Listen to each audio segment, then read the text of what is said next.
I would call to order the Village of Westmont Planning and Zoning Commission for the regular meeting here today, Wednesday, June 10th, 2026. Have a roll call, please. Commissioner Simpson here. Commissioner Thomas. Here. Commissioner Peterson. Commissioner Lynn. Commissioner Donahue.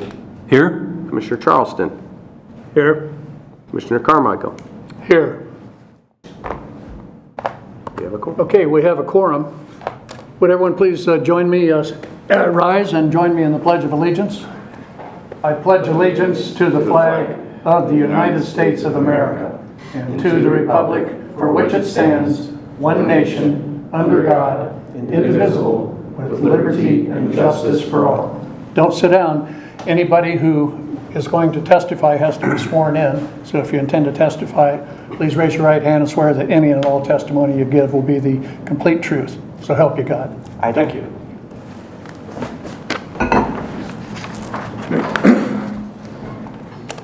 And a reminder to silence your phones and any other electronic devices. Reminder also that anyone who testifies needs to sign in with their contact information and their name, either at the podium or at the clipboard out in the hallway. Next item, approval of minutes of our May 13th regular meeting. I know you've all read those meetings. Do I have a motion to approve? So moved. Motion Thomas. Second. A second of Donahue. Discussion? Seeing none, roll call please. Commissioner Thomas. Yes. Commissioner Peterson. Commissioner Lynn. Commissioner Donahue. Yes. Commissioner Charleston. Yes. Commissioner Simpson votes yes. Commissioner Chairperson Carmichael. Yes. Okay. Okay, as you know, this is a public hearing, so I'll briefly go over the protocol of the procedures for public hearings. First, the applicant petitioner is introduced and will then present his or her petition. That's followed by Westmont Village staff comments on the petition, its background and so forth.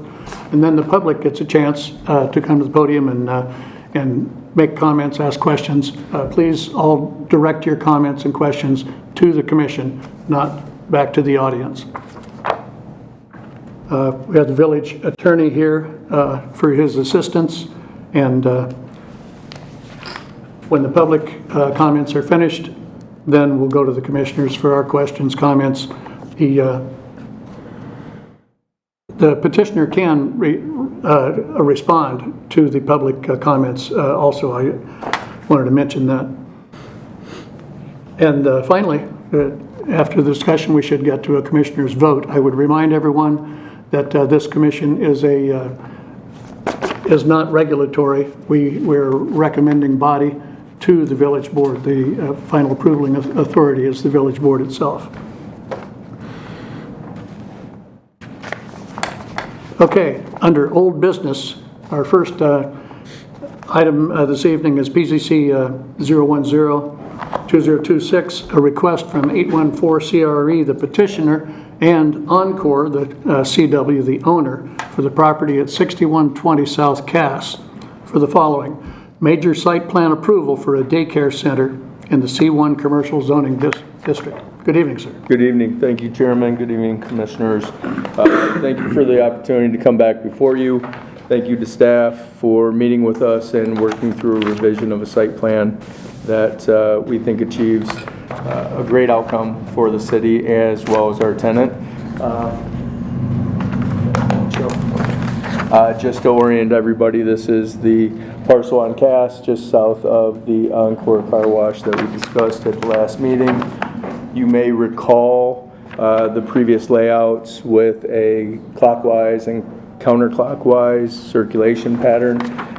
In working with staff, engineering department, and fire department, we came up with what we had discussed in concept, I think, at our last meeting. So eliminating the front drive, pulling the building forward a little bit, adding that to the landscape buffer, providing the 90-degree parking along the access road, and keeping the rear of the site with the bulk of the parking and the dumpster in the rear. that portion remains greatly unchanged. We've had a chance to review the staff report. Landscaping, that is no problem. That is being addressed right now. No issue on the rooftop units, and any of the building materials were committed to those revisions that were made at that time. So, would be happy to answer any questions you have, and would ask for a positive recommendation to City Council. Thank you. Thank you. Staff comments? Thank you, Chair. So this is an item that was continued from their last meeting. Specifically, on May 13th, the Commission decided to continue the item to revisit some of the parking and traffic flow issues that were raised at the previous meeting. Since that time, the petitioner has reached out to staff and discussed potential alternatives. We sat down with the fire department and our engineering staff, and our planning staff was also there to discuss some situations that might better fit what the commission saw as issues coming on to Cass Avenue, or coming into the property in Cass Avenue, and circulation on site. So some of the major changes that you can see on the site plan is that the front parking lot was removed from the plans, as well as the circular drive at the south of the site. That drive aisle was also removed, and in its place, the petitioner has provided parking on the north side of the property and utilizing the access road as the drive aisle. The fire department did not raise any concerns regarding the fire truck apparatus and maneuvering. The engineers agreed that the site circulation is better this way and does not cause issues on Cass Avenue. If there's a potential backup, it'll all be on site rather than on Cass Avenue as you come into the site. The petitioner also provided some minor changes to the outdoor play area with the expansion to the south a bit. Neighboring this property is a commercial property to the south, and then to the north is Encore Car Wash, which is also a commercial property. The elevations of the building and lighting designs and dumpster enclosure all remain the same from the previous plans. Some items were also updated, include the landscape plan was updated, which is in your packet as well, and I believe shown on screen right now. Substantial landscaping still shown on the front of the property facing Cass Avenue. They updated their sign location to provide 5-foot buffer around the sign itself, the ground sign, which is in compliance with code. However, there are a few items related to the landscape plan that need to be worked out before permitting. So if the commission votes to approve or recommend approval for the site plan, we do ask that the conditions listed in the staff report are carried along to the village board and ultimately into the ordinance. Those include landscaping next to parking stalls shall provide 2 feet of clearance for doors and vehicle overhang. The landscape plan shows an incorrect labeling for the eastern red cedar in the rear parking lot, which needs to be rectified. There's a missing plant label in the northeast planting bed that should be added to the plant list not shown on this page. And then an evergreen shrub should be planted around the utility equipment to the northeast planting bed. The petitioner, like I've stated prior, has worked with village staff to try to rectify some of those issues preemptively, and they're working on adjusting the landscape plan as we speak. The site plan is included in your packet, as well as the criteria for approval. I'm happy to go over them if needed. However, I'm open to questions from the commission. Thank you. Excellent. Thank you, staff. Is there anyone from the public who would like to address the commission on this daycare center issue? Seeing none, let's go right on to the commissioners. Any comments, gentlemen? No ladies tonight. It looks like they've really, every item that we objected to and had thought could and should be approved at last meeting. I really think you've cleaned everything up. Thank you. If there are no comments, Chair would accept a motion to approve under old business, PZC 0102026, a request, this request for the major site plan approval for the daycare center in the C1 commercial zoning district to include the staff report recommendations in our approval. So moved. We have motion Charleston, Second Simpson. second Simpson. Roll call. Commissioner Donahue? Yes. Commissioner Charleston? Yes. Commissioner Simpson votes yes. Commissioner Thomas? Yes. Chairperson Carmichael? Yes. Okay, sir.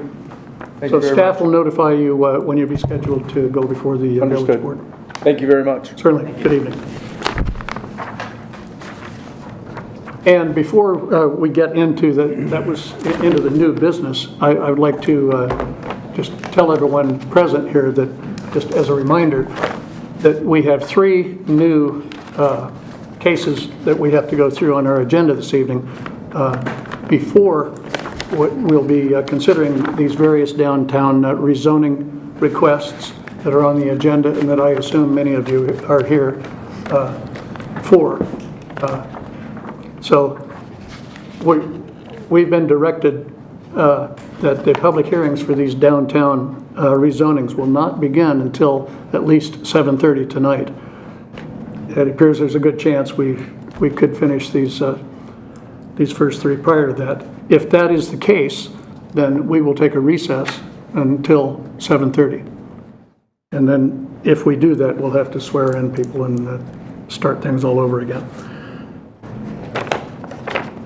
Okay, under new business. First is public hearing PZC 0182026, a request from the Community School District 201 for the property at 909 Oakwood Drive in Westmont for a special use permit for an electronic message board sign for the Westmont High School in the R3 single unit residential district. Good evening. Yes, hello, how are you? My name is Joe Smith. I'm the Director of Facilities for the school district. Previously, I did the special use permit for the junior high sign. Yeah. This is almost identical to the same process. This sign is actually smaller than the current sign that's at the high school. This one just includes the digital display, similar to the junior high. It's the exact same board, same materials, same contractor. The sign does have the ability to automatically dim based on, it has a photocell installed on it, so it meets the foot candle requirements. It also is timeable, so it can turn off at night. We could program it to turn off at 10:30. Utilities that would be involved are there currently for the existing signs. Nothing has to change with that. The graphics that are shown on the sign are video. They don't move like it would not be a distraction. Again, it's the same exact protocols that we're doing for the junior high.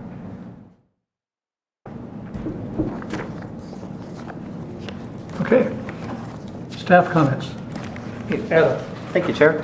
So the school district is requesting a special use permit for a ground sign with an electronic message board for the Westmont High School. The property is zoned R3 single unit residential district where public and institutional uses, they can have an electronic message board sign after special use permit approval. Again, as the petitioner explained, the junior high school across the street went through the same process 5 years ago for their sign. The comprehensive plan, it designates the future land use of this property as public/semi-public, which through this designation, the plan wishes to see these parcels remain as a public use, such as the school. And these types of signs, they are commonly found at institutional properties throughout the village. They can be seen at the public library, of course, the junior high school, and then the South Fire Station on South Cass. The school district, they intend to install this sign to more efficiently relay messages and important information to the community much more efficiently than the existing static message board sign.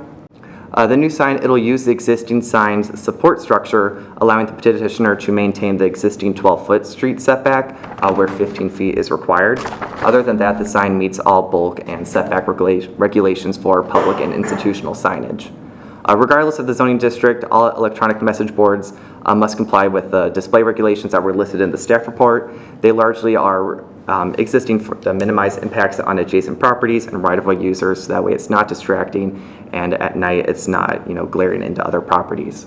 The plans prepared by the petitioner's contractor sign outlet state that they will comply with these regulations.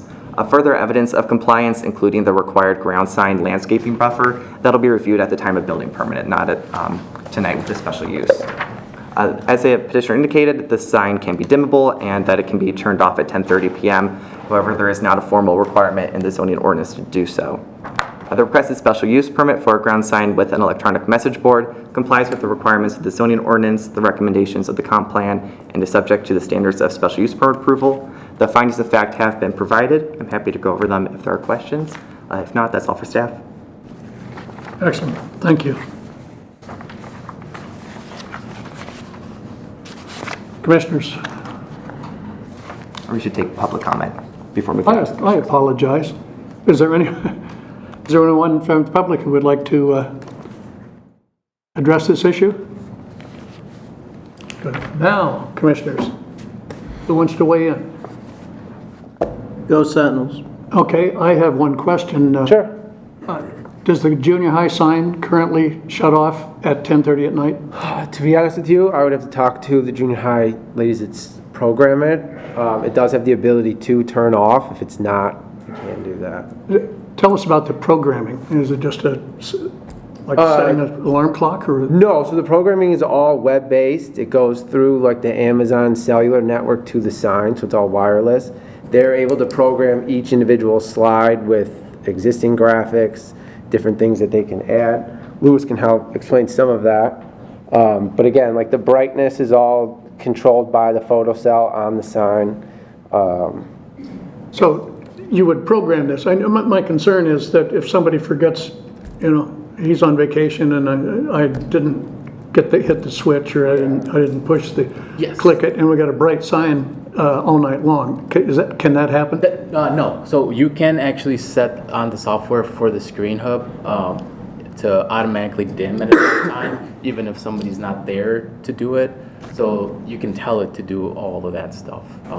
You can tell it to switch over to the next slide at a certain time. And that would be standard procedure. It wouldn't be something that the neighbors would have to ask for. No. No. Yeah. No. Yeah. All right, thank you. This seems too easy. Okay. Under PZC 018-2026, this request from School District 201 for a special use permit for an electronic message board for the high school. Do I have a motion to approve? Motion Donahue. Motion Donahue. Second Thomas. Second Thomas. Further discussion, questions? Roll call, please. Commissioner Donahue? Yes. Commissioner Charleston? Yes. Commissioner Simpson votes yes. Commissioner Thomas? Yes. Chairperson Carmichael? Yes. Thank Okay. you. Thank you. Thanks for coming, gentlemen.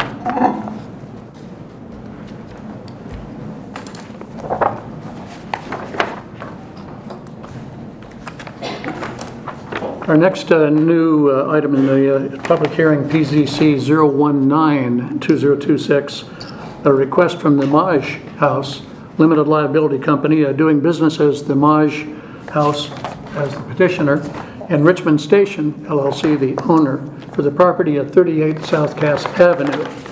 This request is for a special use permit to operate an indoor other participant entertainment business that is a mahjong studio in the B1 Downtown Edge District. Good evening. Hi everyone, thank you for your time and for meeting with me today. My name is Melissa Mueller and I'm here to request approval for a special use permit for a new business, the Maj House, located at 38 South Cass Ave in Richmond Station. Mahjong is seeing a rise in popularity across the U.S. It offers women a chance to gather, socialize, strategize, and learn a game with rich history. People are learning Mahjong to connect outside of phones, have fun, make friends, and challenge their brains. It is often praised for its mental benefits because it demands concentration, memory, and analytical thinking. Searches for Mahjong clubs and classes are up over 4,000% as players say the game sharpens the mind and builds community. With that being said, spaces for players to get together are very limited, with just a few mahjong parlors in the Chicagoland area. I wanted to create an environment specific to mahjong playing for players of all levels. Maj House will be a fun, relaxing space offering beginner classes, open plays, leagues, and private events. Every single class, open play, or league would be reservation-based, and booking your play of choice will all be done through my website. I will have 0 to 2 offerings per day, and each one runs within a 2-hour time frame. None of my offerings interfere with rush hour or traditionally busier times, with most of my classes or open plays taking place after the morning rush. The Maj House will adhere to any and all special use standards. Mahjong is not a loud or rambunctious game, so there would never be a noise concern. As stated earlier, Mahjong is a desirable, in-demand game, and members of the community would love to attend related events. Maj House would not be detrimental to anyone's health nor pose any negative impacts on the development and improvement of surrounding property. It would comply with all applicable regulations of the special use permit and special use standards. When it comes to parking, I walked around one morning last week and counted over 100 empty parking spaces within a 1 to 3 block radius of 38 South Cass. These open spaces were between Richmond Station private parking spaces, Lincoln Street, Quincy Street west and east of Cass, and Richmond Street east of Cass. Overall, there was ample street parking.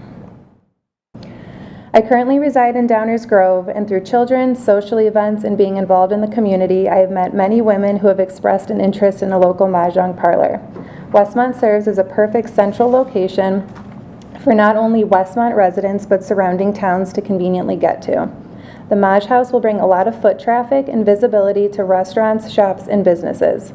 My goal is to partner with local coffee shops and restaurants as much as possible. At the end of the day, I want the Maj House to be more than just a business. My goal is to give back to the community through PTA, PTO events, school fundraising, and other charitable donations. Mahjong offers a fun, social, screen-free environment that encourages connection and community. I hope you'll support bringing the Maj House to downtown Westmont as a unique gathering place for residents and visitors alike. Thank you. Staff. Thank you, Chair. So just to clarify before jumping into the staff report, this is a special use permit request for a new Mahjong studio at a new location, not to be confused with the Mahjong studio that was reviewed at the last regular meeting. So this petitioner is requesting to operate the Maj House at 38 South Cass Avenue. That is one of the commercial units within the Richmond Station development. The zoning ordinance best classifies this business as an indoor other participant entertainment. It is a broad use category. It includes businesses such as bowling alleys, arcades, trampoline parks, and the like, and of course Mahjong studios as well. Special use permit approval is required in the B1 district to evaluate business activities, hours of operation, traffic, and parking to ensure that the proposed use will not have adverse impacts on the surrounding area. As the petitioner explained, the Maj House intends to host open plays, beginners classes, and the occasional private event in the roughly 1,700 square foot unit. They plan to be the only employee and can accommodate up to 40 players across their 10 tables. But as stated in the cover letter and application materials, typically the sessions will be between 8 to 16 players. And all players will have to register ahead of time to participate in the 2-hour sessions.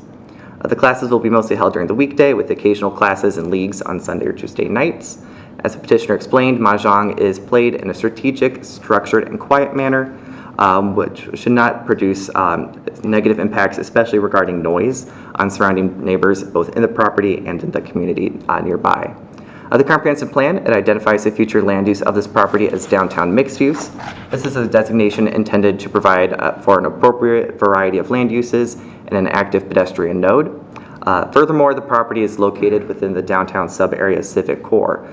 Here, the businesses should be public offices, services, and open space, as well as secondary downtown retail and restaurant activity. The zoning ordinance, it does exempt existing properties in the B1 district from having to provide off-street parking. A Richmond Station was developed before this was a requirement, so there is a private off-street parking lot that has about 20 parking spaces. Again, with having about 12 to 16 participants in a space at a time, petitioner doesn't anticipate spilling out of the private parking lot, but there are spaces on Cass Avenue directly in front of Richmond Station and further south down the street. The special use permit request for an indoor other participant entertainment business is compliant with requirements of the zoning ordinance, the recommendations of the comprehensive plan, and is subject to the standards of special use permit approval. Again, the findings of fact have been provided. I'm happy to go over them. If not, we can go to public comment. Well, I think Ms. Mueller, you pretty much covered the findings of fact there in her comments, so let's go to public comment. Anyone from the public like to address this? Please come to the podium. Come on up. Make sure she says her name. Yes. I think it's a And great idea. your name? Margaret Burke. I think it's a great idea. I think you should do it. All right, Good. There's nothing like that around. thank you. Okay, now, commissioners' comments, questions? I think you're mentioning that it would be helpful to be near a coffee shop. No, yeah, I actually You're going to be just right met- next I'm- door to one. I so- met the owner last week, and we were chatting and Yeah, I talking think about they're how we just could work opening, together. Yeah, the this space week. is beautiful. Yeah. They did a great job in there, yeah. Well, good. I've never seen you guys so quiet before on the issue, but if there isn't any more discussion, the chair would entertain a motion to approve under PZC 019-2026, a special use permit to operate this Mahjong studio in B1 Downtown Edge District. So moved.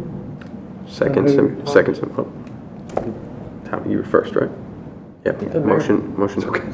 Okay, motion has been made and approved and seconded. Further Okay. discussion? Seeing none. Commissioner roll call, Donahue? please. Yes. Commissioner Charleston? Yes. Commissioner Simpson votes yes. Commissioner Thomas? Yes. Chairperson Carmichael? Yes. Well, congratulations, and staff will contact you when you schedule your Thank you so much. village Thank board. you. Good evening.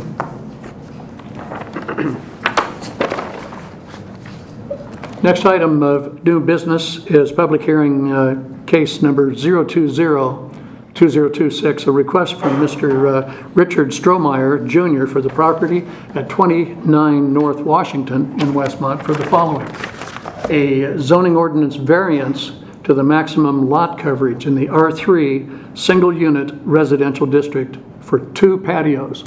Good evening, sir. Hi, good evening. Thank you for your time. I am here on behalf of our client, Richard Strohmeyer, regarding 29 North Washington. We are requesting... And your name? My name is Tristan. I'm the construction manager for CB Conlon Landscapes. We'll be in charge of installing the Thank you. project. We are requesting an addition variance for approximately 7% additional lot coverage to his existing 35, proposing to move to a new 42% lot coverage for the installation of 567 additional square feet of patio.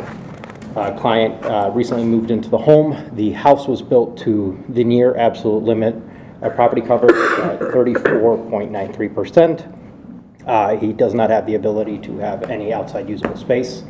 Yard is currently mulch around doors in the back with just a grass remaining area. All the work is looking to be installed in permeable. I know the city does not count for permeable work, but we're attempting our best to consolidate all of our water and manage all of our runoff without changing any of the stormwater drainage on the property.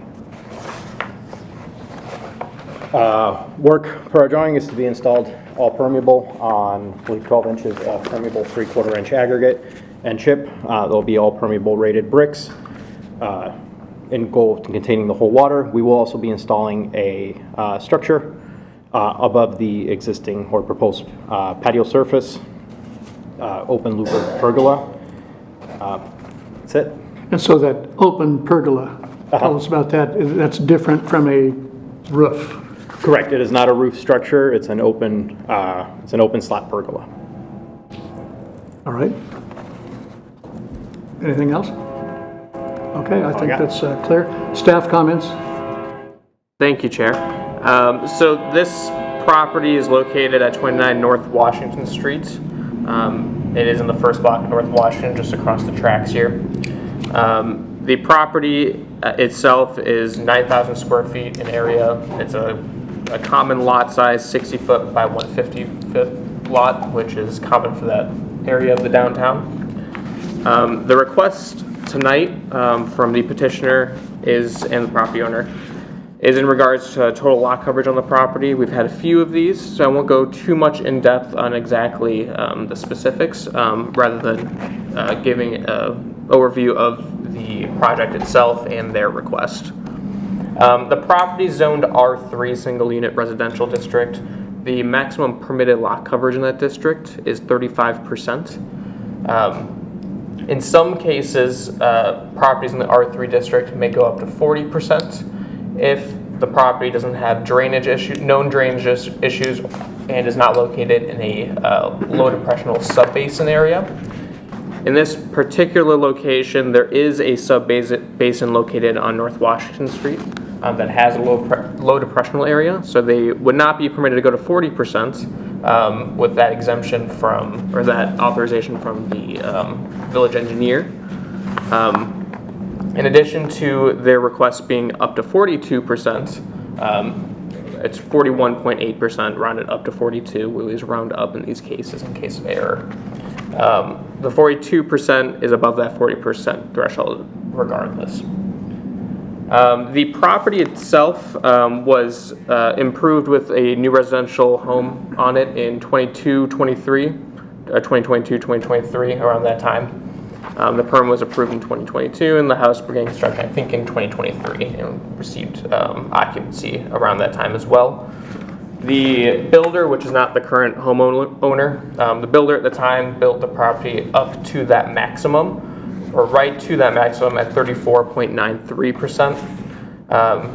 The builder at the time was notified that from staff that amount would cap them moving forward on adding any additional structures on the property that would result in increased lot coverage. But the village cannot stop the builder from constructing a home at the maximum. Since then, the property owner has moved into the property, and as we see with most properties, they want an outdoor space. And to have them have the ability to have the outdoor space, they do have to request a variance. The variance is for 620 square feet, or 7% increase of their total lot coverage from their existing lot coverage on the property. The improvements that included in lot coverage include anything that is permanent and impervious surface on the ground, which is hardscape on the ground, which includes the permeable pavers patio, as well as the stepper stones connecting the two patios. It does not include the pergola, although the pergola is already over what is proposed to be the outdoor patio. Mm-hmm. The village engineer and engineering staff did review the documents and the permeable pavers. They provided a comment sheet indicating that they have no objection to the requested variance from a stormwater perspective due to the permeable pavers being proposed.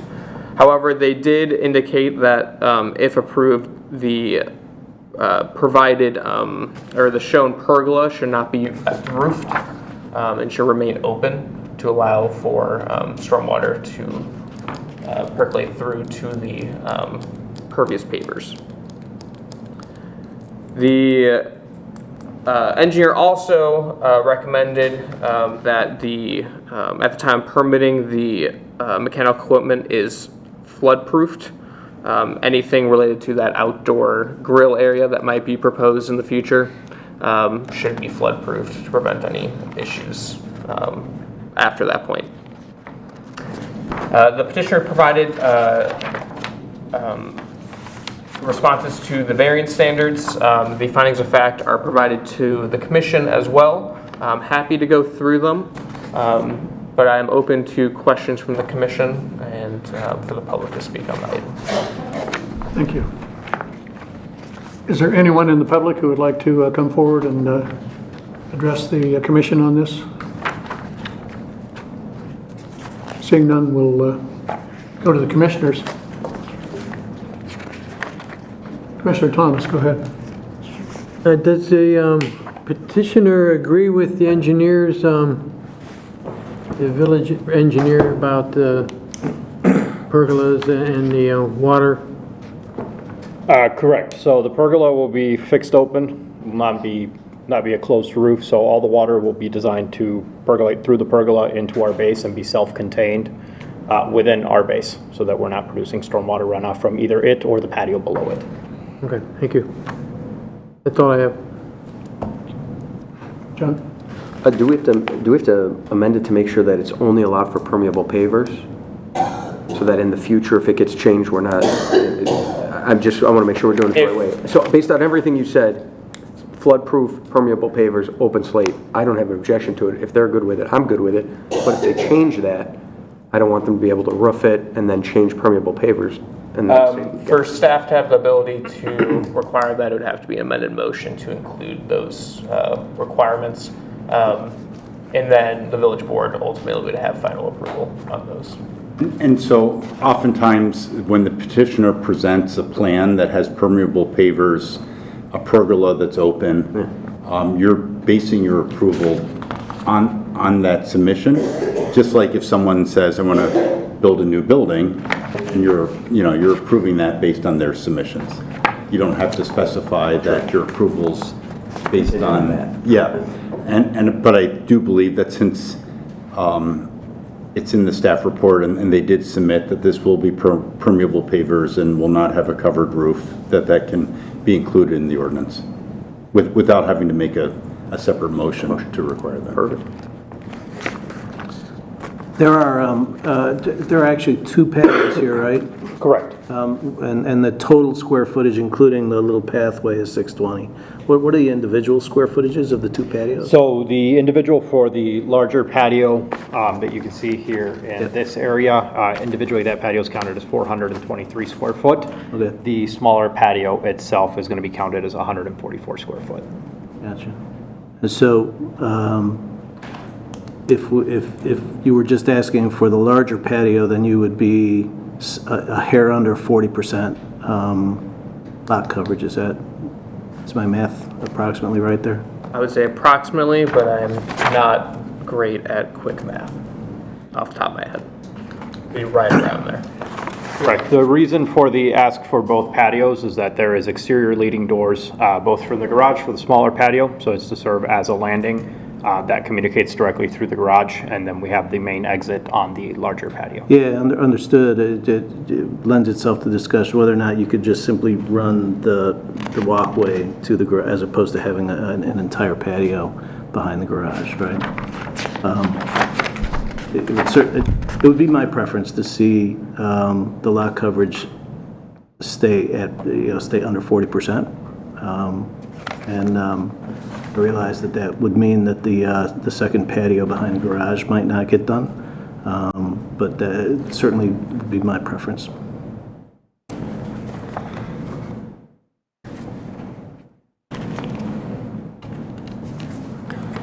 So I'm seeing this correctly where the patio would be behind the garage and then there'd be like a little 90-degree turn to the main patio behind the home. Correct, but it would be steppers individually set directly onto soil, not a excavated and built and based walkway or stepper path back to the patio. Got it. The individual stepping stones returning from one to the other. Understood. Okay, thank you. Well, I think Commissioner Charleston has a point there, that if the only reason you're doing the smaller patio behind the garage is because there's a door there, that a walkway from the other patio would seem to be a reasonable connection to that door without going over 40%. One of the things that this commission has to deal with, every time we say, well, okay, in this particular case, the homeowner has a valid reason for going beyond whatever number, then the next month and the month after that, we have more and more people coming in here wanting to go above the numbers.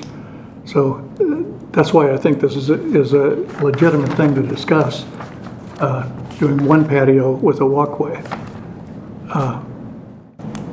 My quick math says that 5% of 9,000, right? It's 450 square feet. Yeah. I think you mentioned it was the larger patio was 423. Correct. And then whatever the walkway adds to that. Just the one patio looks like 3569, and the cutoff would be 3600 if we're going 40%. So, just for the math. It's 30 square feet to make the walkway. And yeah, I mean, from where I sit, you know, like, you know, I don't want to quibble over the last couple square feet, right? But a patio different than a walkway kind of a thing. So I get the patio off the back slider. I totally get that. But the second patio is just seems like a little bit extra on the ask.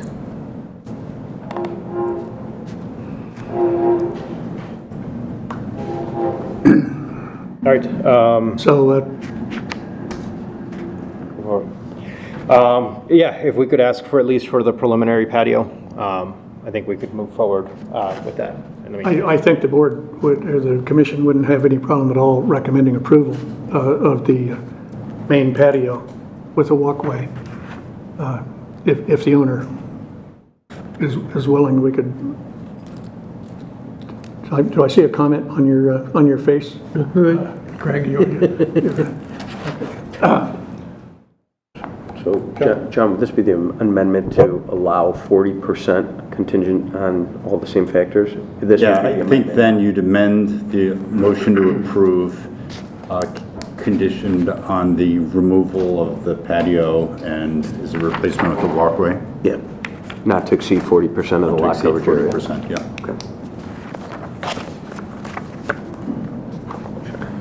Okay. Any further discussion, gentlemen? So,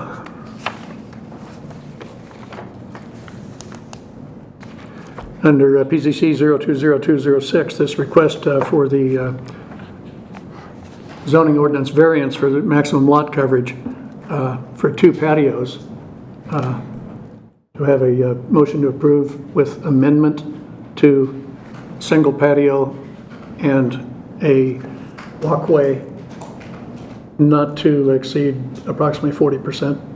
Yeah, you can do it as one motion, I guess. Approve the agenda item as written with the amendment as stated by the chairman. All right.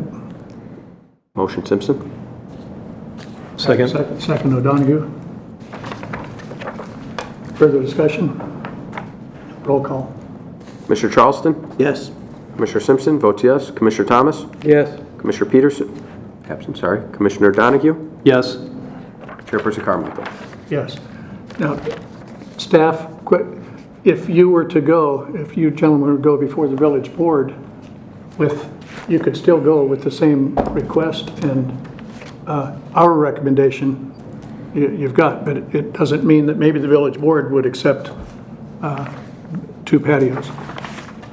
But our recommendation is the single patio with the walkway.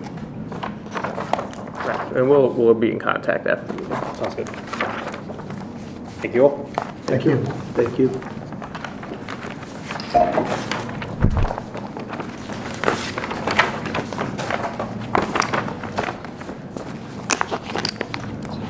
Okay, that's the end of our first 3 items of new business. Now, the next 3 items will open together. Items PZC 14 and 15 and 16. These are all the village's request for rezoning in the downtown areas. So, as I mentioned earlier, we can begin no earlier than 7:30. So we will take a 45-minute break and recommence at 7:30. And the reason for that is the chairman wanted to make sure, and staff wanted to make sure, that people weren't sitting through a potentially long meeting to get through these first 4 items, and the commission got through them quicker than anticipated, but we wanted to make sure everyone was here at the right time, so that's why the 7:30 start time was listed. When we reconvene, we will have to swear in everybody once again and do roll call. Okay. And then we would need a motion to take a recess until 7:30. All right. Chair would entertain a motion to recess until 7:30. Charleston? Yeah. Second. Motion by Charleston, Charleston, second by Donahue. Donahue. All in favor, say aye. Aye. Opposed? 6:45. At 6:45, we'll recommence at 7:30.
Calling this meeting back to order.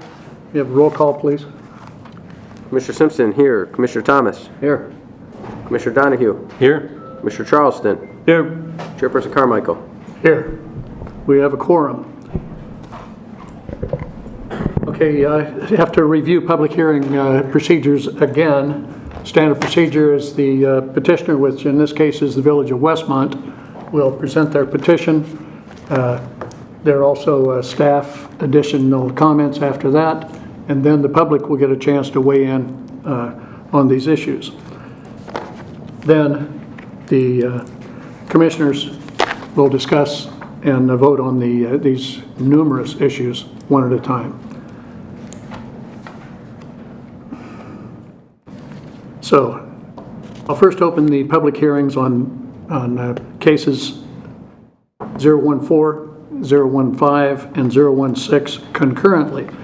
Staff will make a presentation about all three of these rezoning agenda items, including all subparts. Once the public comment period is opened, the public will then be free to comment on any and all of these three rezoning requests. Okay, the request items are, and there are 10 of them here. Chair, before we begin, we should swear in the public. You're right, okay. Anyone who intends to testify before this commission, please stand, raise your right hand. And swear that any and all testimony you give tonight will be the complete truth, so help you God. I do. Thank you.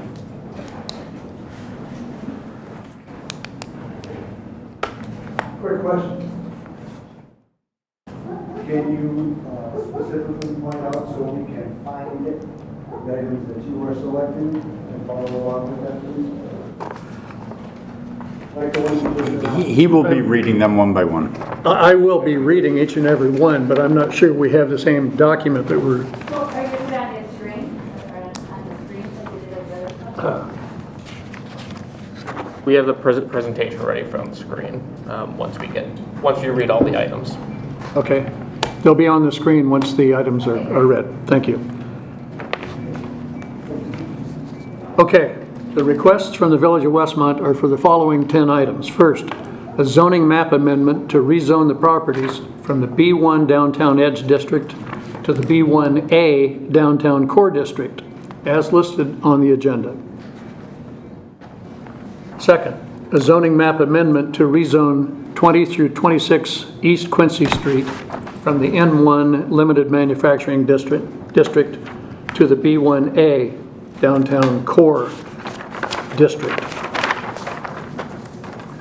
Third is a comprehensive plan map amendment to change the future land use designation of 20 through 26 East Quincy from single-family attached residential to downtown mixed use. Next is a zoning map amendment to rezone the split-zoned property at 139 North Cass Avenue from the B1 Downtown Edge District and the R3 Single Unit Residential District to the B1A Downtown Core District. Next, a comprehensive plan map amendment to change the future land use designation of 139 North Cass from single-family detached residential to downtown mixed use. Then zoning map amendment to rezone the split-zoned property at 18 West Quincy from being partially unzoned and from the R5 General Residential District to the B1A Downtown Core District. Next, zoning map amendment to rezone the properties from the R5 General Residential District to the B1 Downtown Edge District, as listed on the agenda. Next, zoning map amendment to rezone the properties from the R5 General Residential District to the R7 Downtown Residential District, as listed on the agenda. Next, a comprehensive plan amendment to change the future land use designation of the properties from single-family detached residential to single-family attached residential as listed on the agenda. And finally, comprehensive plan amendment to change the future land use designation of 205 East Burlington Avenue from public/semi-public to single-family attached residential. Staff, are you prepared to present? Did you want to go first? I'm going to go ahead and introduce myself first and welcome everyone here. My name is Joe Henderfine. I'm the Community Development Director with the Village of Westmont. I've worked here twice, starting in 2014. So what you're going to hear a lot tonight is us referencing a 2013 comprehensive plan. That was the last comprehensive plan that the village did, and it is one of the guiding documents that we still abide by. So you're going to hear staff speaking to basically we are executing some pieces of that plan, albeit a little later than we wanted. And you know, the Amazon era hit us just before COVID hit us. So we are still trying to move forward with some of those goals there. Staff has worked very diligently to try to get the notice out. I believe we sent out close to 700 letters to directly affected persons and properties. There are 155 properties that are considered for rezoning. And hopefully at the end of this discussion, everyone is aware of what that means and what the implications of that are. The Planning and Zoning Commission is a recommending body. So staff is presenting this tonight to the Planning and Zoning Commission. If they make a recommendation tonight, then it will move on to the board. If we're still having conversations and can't get through the night, then we'll continue this case for another date, which if we get to that point, we'll tell everyone what that is. So I want to thank everyone for being here. Usually this room sits pretty empty. So we are very happy when we actually see some turnout. So thank you for doing your civic duty, and hopefully some of our terminology, we don't confuse it too much and we try to explain it as we go along. So I'll turn it over to staff. Thank you. My name's Scott Williams. I'm the senior planner for the village. I'll be going through a presentation here to try to give you more information from the public view, but also inform our commissioners as they get to the requests that are being heard tonight. After I'm done presenting, there'll be a chance for the public to speak on all the items on the that the chair listed out. And we'll talk about how we'll go about that process when we get to it. So first, we realized that there's been some miscommunication online regarding rezonings. We want to make sure that everybody in the room understands what a rezoning is. We call them map amendments because it's an amendment to our zoning map that the village adopts once a year. So in this slide we have, I'm just going to read it off and just explain it a bit. So a rezoning is the process of changing a property's official land use designation, which determines what can legally be built or operated on the property. It is not a taking of the property, it does not involve eminent domain, and does not approve any specific development. So tonight's items are strictly regarding the rezoning requests and several comprehensive map land use amendments that are proposed along with these rezoning requests. And we'll get into some more details on what that means. If you don't know what land use designation is and uses in general, zoning districts generally determine what can be done on the property and where structures can go and what can be built on it. The zoning district will give a list of uses that are either permitted, a special use which requires approval by the village board, or prohibited.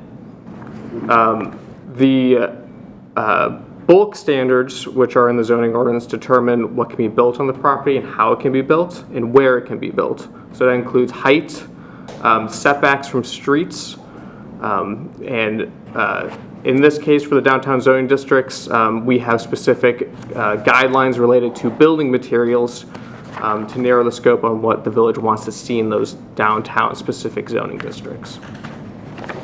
What is not discussed tonight are specific projects. So many projects that come before the commission will have an opportunity for the petitioner who's developing a property to give a presentation and make requests to the commission and ultimately the village board. And at that time is when staff works with the petitioner to determine impacts on specific proposals. Usually there is a process for the public to speak when new development happens through our major site plan approval and special use processes. But tonight we're not discussing any specific developments that may come to the village board or planning and zoning commission at a later date. This is strictly related to the land use designation of those properties. So my director mentioned the comprehensive plan. This slide gives just a timeline of events since we've adopted the comprehensive plan as it relates to the zoning and planning process that staff works on day to day, and the village has input, or village residents have input on when plans are developed. So the first one here that's shown is the comprehensive plan, which was updated in 2013. This document helps guide the village's planning process. It provides basically a 10 to 20 year timeline on goals for the village. This comprehensive plan had public input when it was adopted, extensive public input when it was adopted, and we use it as a guiding document when developers either call the village and ask what they can do on a property, or if a homeowner needs to know what could happen on their property, they can look at what is considered the guiding document, the comprehensive plan, which also has a proposed land use map that the village adopted. The land use map is different than the zoning ordinance. Land use map is the goal of the village for certain properties and what they would see develop on the site and what the village would be willing to accept requests for. Additionally, the other item that's timeline is from 2015. One of the goals for the comprehensive plan was to develop commercial area design guidelines. The commercial area design guidelines were adopted in 2015, and they have specific guidelines for materials and designations for the downtown area listed in it. That is why it's on this screen. It also has design guidelines for Ogden and 63rd Street. Not really a discussion for tonight. In 2025, just last year, we did an extensive comprehensive zoning ordinance amendment to the entire zoning ordinance that the village abides by. This was a very long process. We had not updated the zoning ordinance comprehensively since the 1970s. So it was very out of date with current terminology and general development standards. We sat in this room for a few meetings to discuss it with the Planning and Zoning Commission. It was recommended for approval and ultimately approved in August of 2025. When we sat down with our consultant regarding the zoning ordinance update, we had several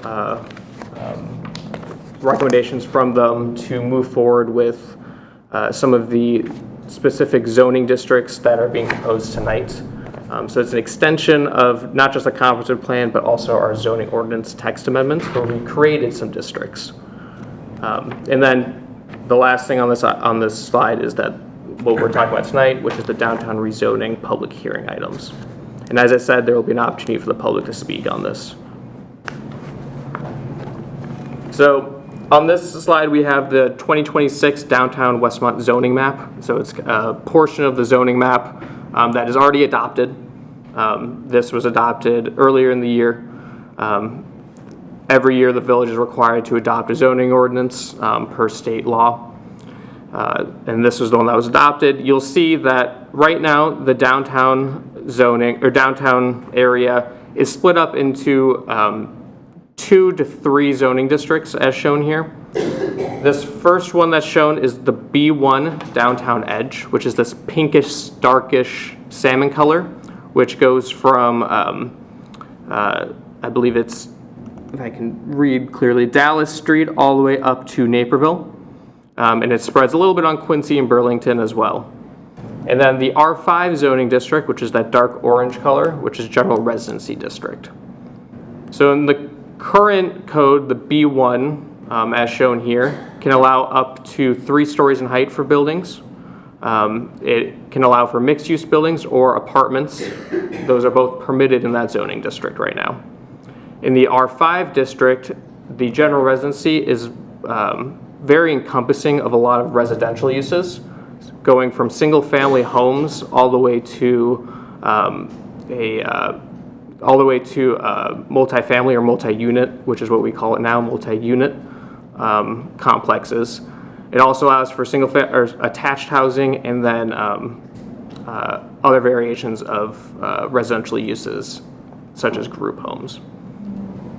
So that's the current zoning. You'll notice that the B1A, the downtown core, and R7, downtown residential, which are both new districts, are not shown on this map. And that is what we're discussing tonight, is rezoning for those 2 districts to be encompassing on the updated zoning map. I like to explain the process of how we arrive at a narrowed scope for the downtown area. It is not uncommon practice between municipalities to have separate zoning districts contained in a smaller area of their downtown. The reason being is to allow for specific development to occur in those areas. Those specific areas will have different standards. So usually you have a downtown core, which has higher intensity uses and higher density, as well as higher bulk standards, such as a 5-story building could be built there. Well, that would be mixed use or something like that. As you come out from the downtown core, you'd have a downtown edge, is what we're doing. Downtown edge would have more transitional building types at a smaller scale as you come out from those denser areas in the downtown. And then you'd come into a downtown residential area that provides opportunities for different housing types, and then a single-family home. Generally, a single-family home zoning district. Generally, that's how a lot of the suburbs in the Chicagoland area develop over time, naturally. But providing specific regulations provides developers some idea of what can be built, and it provides residents who might be buying a home in that area what could be built next door in the future. So the example I'm showing here is downtown Lombard. This is split up into 3 different zoning districts, very similar to what I just mentioned. They have the B5, which is their central business district. They have the B5A, which is the downtown perimeter zoning district. And then they have R6, which is the central residential district. Downers Grove has a very similar mechanism as well. They have 3 specific downtown zoning districts. They have the DB, the downtown business district, DC, downtown core, and then they have the downtown transition. Theirs follows a very similar pattern in development along the train tracks as Westmont. Additionally, Glen Ellen also has a similar design to their downtown. They're split up into 3 as well. The core, perimeter, and then multifamily along their edges before you hit the single-family homes.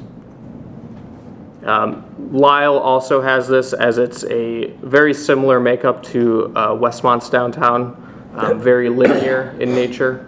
They're split up into 2 separate zoning districts in their downtown, but they have a much smaller downtown. I mentioned at the start we have guiding maps and documents we use. I'm going to get into some specifics on what those maps are in the next couple of slides here. And then I'm going to go into detail on the specific zoning districts and what is and isn't allowed in those zoning districts that we're proposing for the rezonings tonight. So this first one is the proposed land use plan for the downtown area. This is in the 2013 comprehensive plan. This is our guiding document that the village uses when looking at land use types. This is separate from the zoning district map that we adopt. This is something that we look towards in the future of what the village would expect to develop on these sites.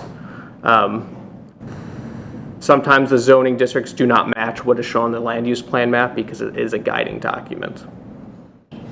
So in this specific example, there's a downtown mixed-use area shown from Dallas to Norfolk in that orange color. And then up north of that, there is the corridor commercial, which is red, going to Naperville. And then additionally, we have on the Quincy Station and Burlington side, we have it shown as single-family attached residential, which is different than single-family homes. And that guides our future development on what the village would look, or would think would develop there. In addition to the land use plan map, we have a land use framework or sub-area map in the comprehensive plan that goes into a bit more detail, specifically in the downtown area. In this one, you can see that the downtown's broken up into a few different land use framework items. The first one, again, is the mixed-use core, which is shown, in this case, on the north end of the tracks, up to Norfolk. And on the south end, they labeled it as civic core at the time, because we had a lot of civic buildings in that area, including Village Hall and Westmont Center. And in the orange area of Burlington West, and then we have Burlington East, which is split up into some hybrid industrial manufacturing areas that we have along the tracks that have been there for decades, and then public works. This is another map from the comprehensive plan, which is the residential areas map. As you can see, this also mirrors the land use map. I won't reiterate some of the points I already made. The major takeaway from this is that it shows the downtown mixed use area, and then it also has a single family attached residential area along the tracks here. Lastly, the map shown on screen here is from the 2015 design guidelines. The design guidelines split up the downtown into two areas based on the designs and architecture of the downtown.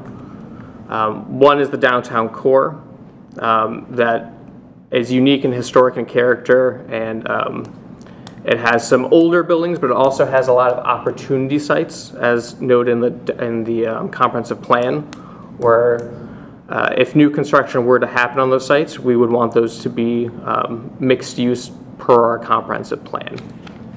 And then in the downtown edge, you have, as I mentioned earlier, an extension of the downtown that might have smaller buildings, but also provide mixed use development or apartments outright. So getting into now the specifics on what the requests are tonight. This is the downtown rezoning map. This has been available on the village's website for about a month now for review from the public. If you've seen our signs, there was a QR code on it that sent you to this specific map and a web page explaining the maps. As you can see here, we are proposing to have 3 separate zoning districts encompass the downtown. And it includes the B1A, which is the downtown core, which is from Richmond Street up to Norfolk, going north and south. And then portions of Quincy, East Quincy, and West Quincy, as well as portions of Burlington on the west side. And then when you move further to the east, or sorry, to the west, you'll see we have a few properties that are proposed to be rezoned to B1 downtown edge. I will also mention that north of Norfolk are already zoned B1 downtown edge. So there's properties not shown on this specific map, but as you go north on Norfolk along Cass Avenue towards Neat Kitchen and the gas station on the corner in Mrs. T's, those are already zoned downtown edge B1. And then the third district would be the R7 district, which is the downtown residential. The downtown residential includes all the properties that are currently zoned R5, or most of the properties that are zoned R5 right now, and a single property that is zoned, all the properties that are zoned R5 are along Quincy and Burlington, and includes some comprehensive plan amendments that are needed for the properties on East Burlington, which are carried with these rezoning requests.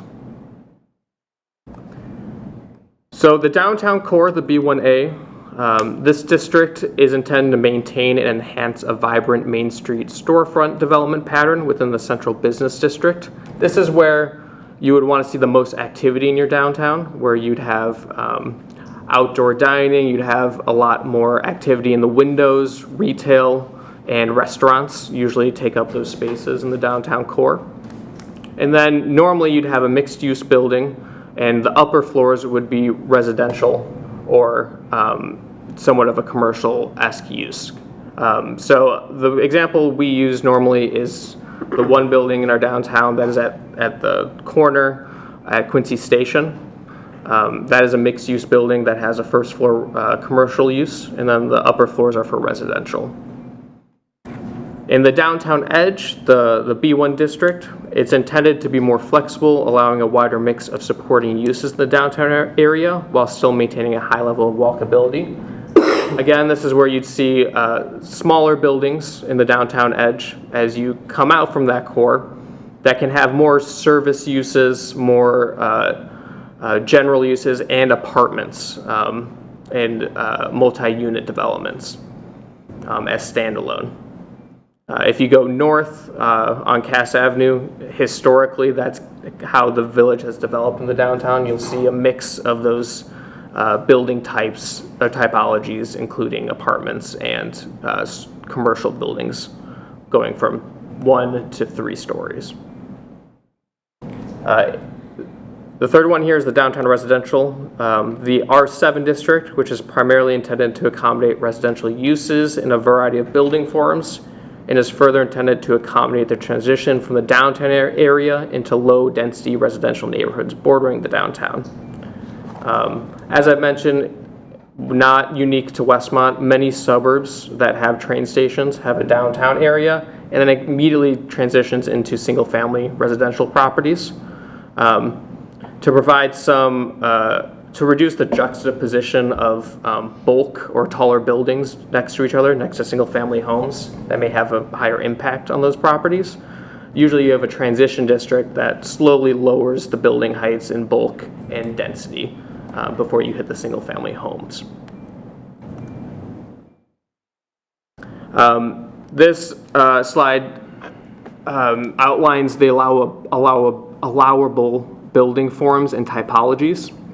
So in the downtown core, the zoning ordinance allows and permits storefront buildings only.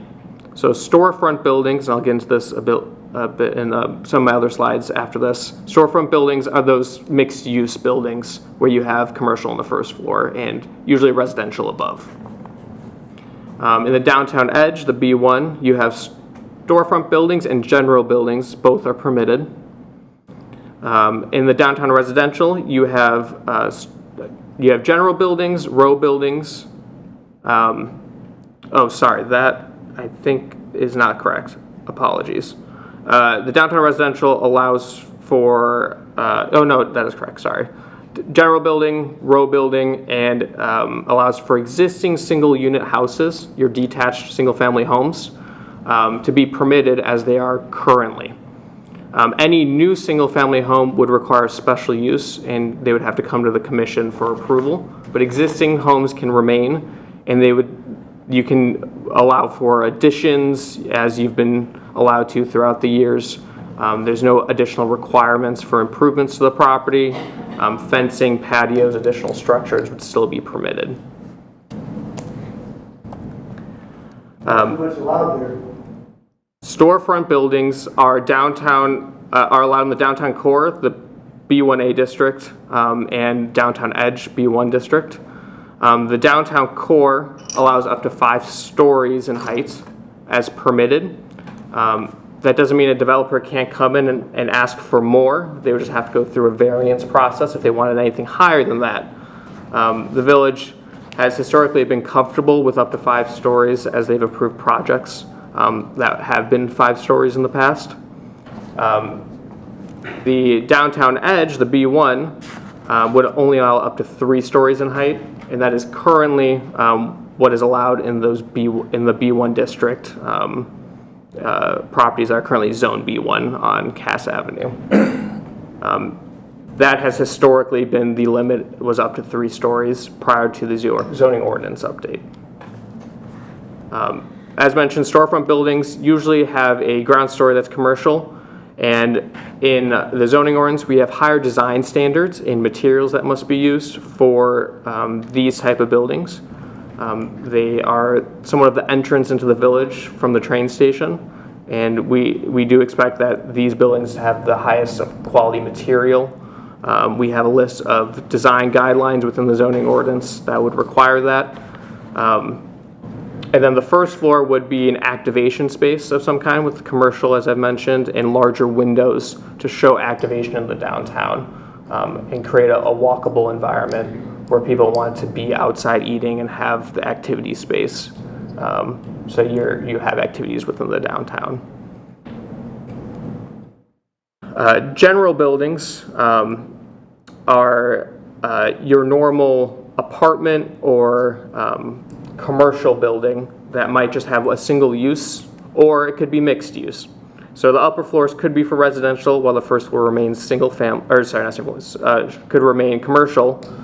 But it could also just mean all apartments. It could also mean all commercial within those buildings.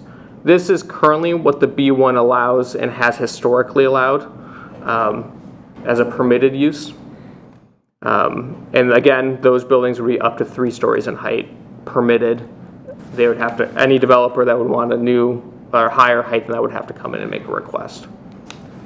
This building type would also be allowed in the downtown residential as R7 up to 3 stories, but it would only allow residential uses within those buildings. It would not allow for a commercial use.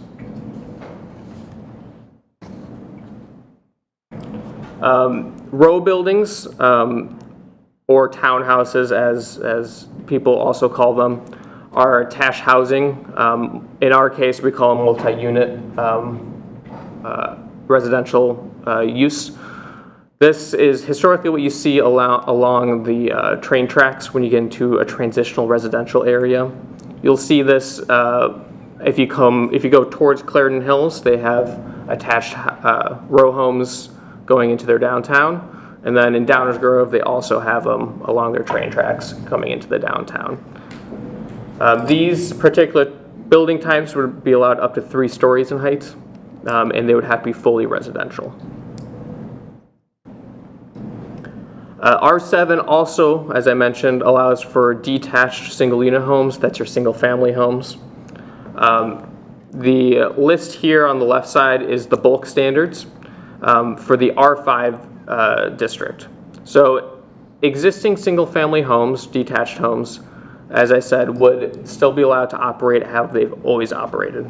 They can continue to make improvements. You can continue to have structures like a patio, fencing, any of the improvements a single family home would normally have. The zoning ordinance as written would still look at the bulk standards, your front yard setbacks, your street side setbacks, interior side setbacks, rear and max height, from the current R5 zoning district standards for existing single family homes. So there's no changes to existing single family homes within this district. Those can still continue to operate as they've always operated. They are not a non-conformity. They're still permitted by right. So the only change to the detached single unit are for new single-family homes, which require special use, and they would have to come in and get approval prior to construction of a single-family home. The reason being is that the village would view this area as a transition district from those larger apartment complexes and mixed-use buildings to the single-family homes that make up a bulk of the area between 55th and Naperville in the historic downtown north and south areas. To serve that transition, the village would review the single-family homes to see if it makes sense in that area and through the special use standards. The preferred typology in this area is row homes as permitted in that district. When we updated the zoning ordinance, we took a very long and hard look at allowable uses within the downtown areas, but specifically the B1A, the downtown core, and the B1 downtown edge. There's a host of uses listed here that we have abbreviated from our zoning ordinance that lists a lot more uses, many of which are not permitted, but these are the ones we get most common questions on as it relates to businesses moving in the downtown area. In the zoning ordinance, we updated it. We tried to consolidate uses and not be as specific regarding uses, and allow for more opportunity for businesses to operate in the downtown. But we do have specific uses that now require additional approvals if they were to move in the downtown, specifically because they might be impactful to the surrounding area. So in the B1A, the downtown core, in the yellow here, you can see those are all special uses. All those uses would require anybody who is moving in as a new use in that zoning district to come to the village board and planning and zoning to get a special use permit, and it would allow for a public hearing to happen. Those listed in green would not require that. They would be a permitted use, and those uses would just need a business registration and the general process to opening a business or commercial use. So specifically in the downtown core, you're looking at more retail and restaurant-esque uses rather than service uses. In the downtown edge, we allow for a lot more uses because a lot of those service uses and professional uses are more likely to be in the edge area because they help those other businesses operate, and they also bring people in the downtown who are coming specifically for a specific use, like an accounting firm or something like that, but then they can also go and visit restaurants and retail in the downtown core area. The commissioners all received a list of the full uses in the staff report, which is also available online, and where you can certainly discuss that in more depth if needed. These slides break down the specific zoning requests in the specific districts. So in the red here is the downtown core. It encompasses, as I've noted, the Cass Avenue and portion of Quincy and Burlington. And then the B1, the downtown edge, there's a few properties that are being proposed to be rezoned in this area. Specifically, mostly on Burlington, but one property on Quincy. As I noted previously, north of Cass, there's a host of properties that border the downtown core, north of Norfolk, that are already zoned B1 downtown edge.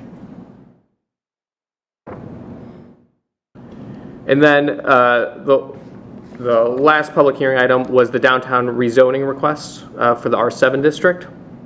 As I mentioned, most of these properties are R5 zoned.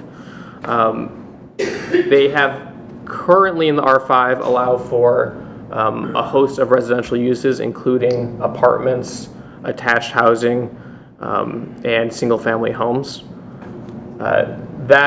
Those uses aren't changing with this rezoning request. Those all would still be allowed. As I mentioned, this new single-family homes require special use in that area, and the other uses would be permitted. That doesn't mean that they wouldn't require any additional approvals. They would have to. Most of them would still have to come to the Planning and Zoning Commission for site plan approval of some kind before anything's built there. But the single-family homes that currently exist can continue to exist and are permitted, and we would use the current R5 zoning district standards for any permits that came in for any additional structures. This last map here is the proposed land use designation map. So at the start, I showed you the comprehensive plan land use map. Several properties, as shown here, the comprehensive plan does not designate them to what we were proposing to rezone them as. The reason that they might not be shown in the comprehensive plan as that specific land use Could be due to a host of reasons during that time. But we are proposing for, especially on East Quincy here, we're proposing amendments to our comprehensive plan to allow for single-family attached in addition to those rezonings. So normally you want your comprehensive plan land use map to match whatever the rezoning request is. And these particular properties do not match right now, and that is why those requests are carried with the rezoning requests. Many of the properties on East Quincy here are either multifamily or single-family housing. So those uses would be permitted in the proposed zoning district as well. It would make sense with the comprehensive plan use designation as well. One property is currently a non-conforming use shown here at 205 East Quincy. It is a manufacturing use. They're currently also zoned R5, and they are currently a non-conforming use, and they'd continue to operate as a non-conforming use. And they would have to operate with the non-conforming use standards that are listed in our zoning ordinance. On the south end, on East Quincy, we have Westmont Center, and then the Bales Ace Hardware property, which the village recently purchased. This property currently is zoned M1, and the comprehensive plan does not designate it to be either manufacturing or downtown mixed use for the land use. So the village is proposing that property become downtown mixed use for the comprehensive plan, and then ultimately the rezoning request would be for a downtown core designation. Additionally, the property at 139 North Cass, which is Bank of America, that particular property has a building on the parcel that is facing Cass Avenue at the corner of Cass and Norfolk. And they also have parking facilities in an older ATM area, as well as a newer ATM area that encompass the properties along, or the properties on North Linden. That particular parcel includes a few properties within it. Ultimately, the land use plan does not agree with the downtown mixed use. However, because it's under common ownership for Bank of America, we found it most appropriate that it would be zoned the same as their existing building with mixed use, or their designated land use as mixed use. The property itself is currently split zoned. So a portion of the property is zoned R3, and then a portion of the property is, I believe, zoned, I have to go back to my map to make sure I don't misspeak. A portion of the property is zoned R3 single family, and a portion of it's zoned B1 downtown edge, as you can see on the map here. Part of the zoning ordinance and comprehensive plan indicate that we shouldn't have split zone properties because it causes confusion on what can be done there. So that would ultimately fix or remedy that situation as well, which is part of these requests. I'm sorry, I got lost on the bank, 139 Cass. Is it going to be Raymond Bank? So there's no proposed. The question was what? The resident asked if the property would remain a bank at this time. Yes. Okay, that's all I want to know. Yes, it would remain a bank. It would just be for any potential development. It would be rezoned to B1A downtown core.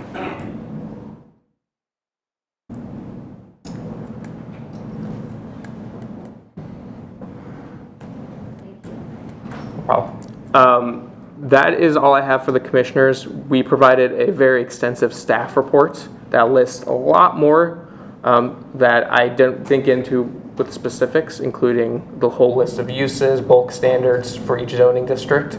Happy to discuss that is with the commissioners, as well as questions from the public. I'm going to leave this map on the screens as we're discussing. Okay.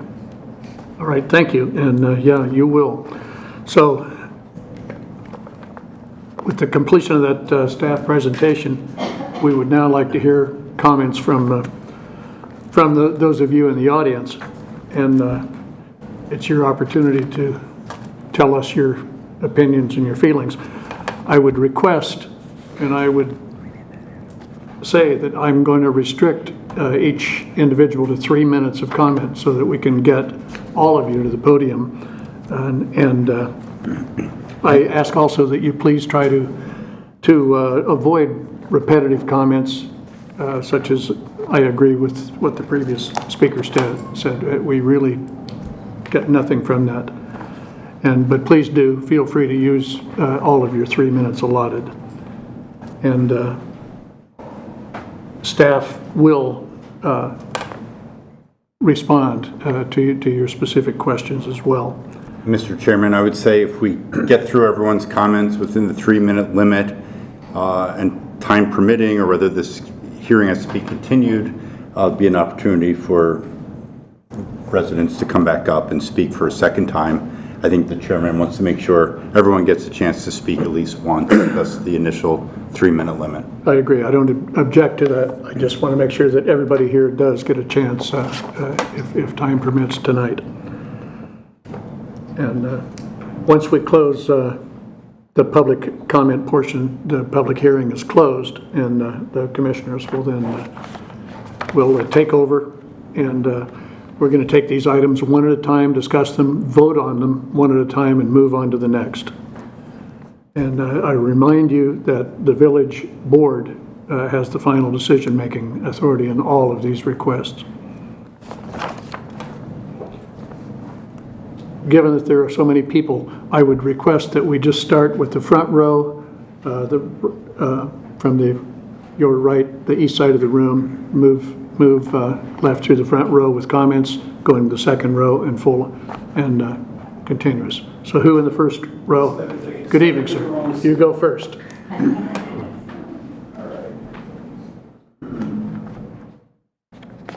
And please, when each person comes at podium, give your name. Sure. My name is Kevin Droz. I own 3234 West Burlington, 5 North Grant. So this affects me quite a bit. I'm all for it. So I think everything we're doing for my section in the blue there is outstanding. I'm a builder. I have plans to make some pretty cool projects over there and make some real good looking buildings that I think would be a staple for Westmont, and you guys would be proud to have it in town here. And also strongly encourage pushing this forward. As a builder, I work in every town, and Westmont needs to catch up, right? There's definitely some work that needs to be done here to bring people in, develop a downtown, get something going. So I'm 100% on board. I hope it gets passed. Thank you, sir. Thank you. Who's next?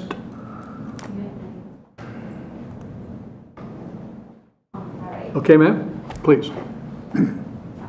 So, I'm Margaret Burke, I'm a resident.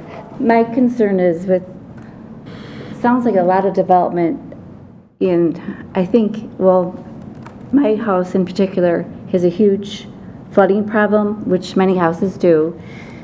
And with all this building, the water has to go somewhere.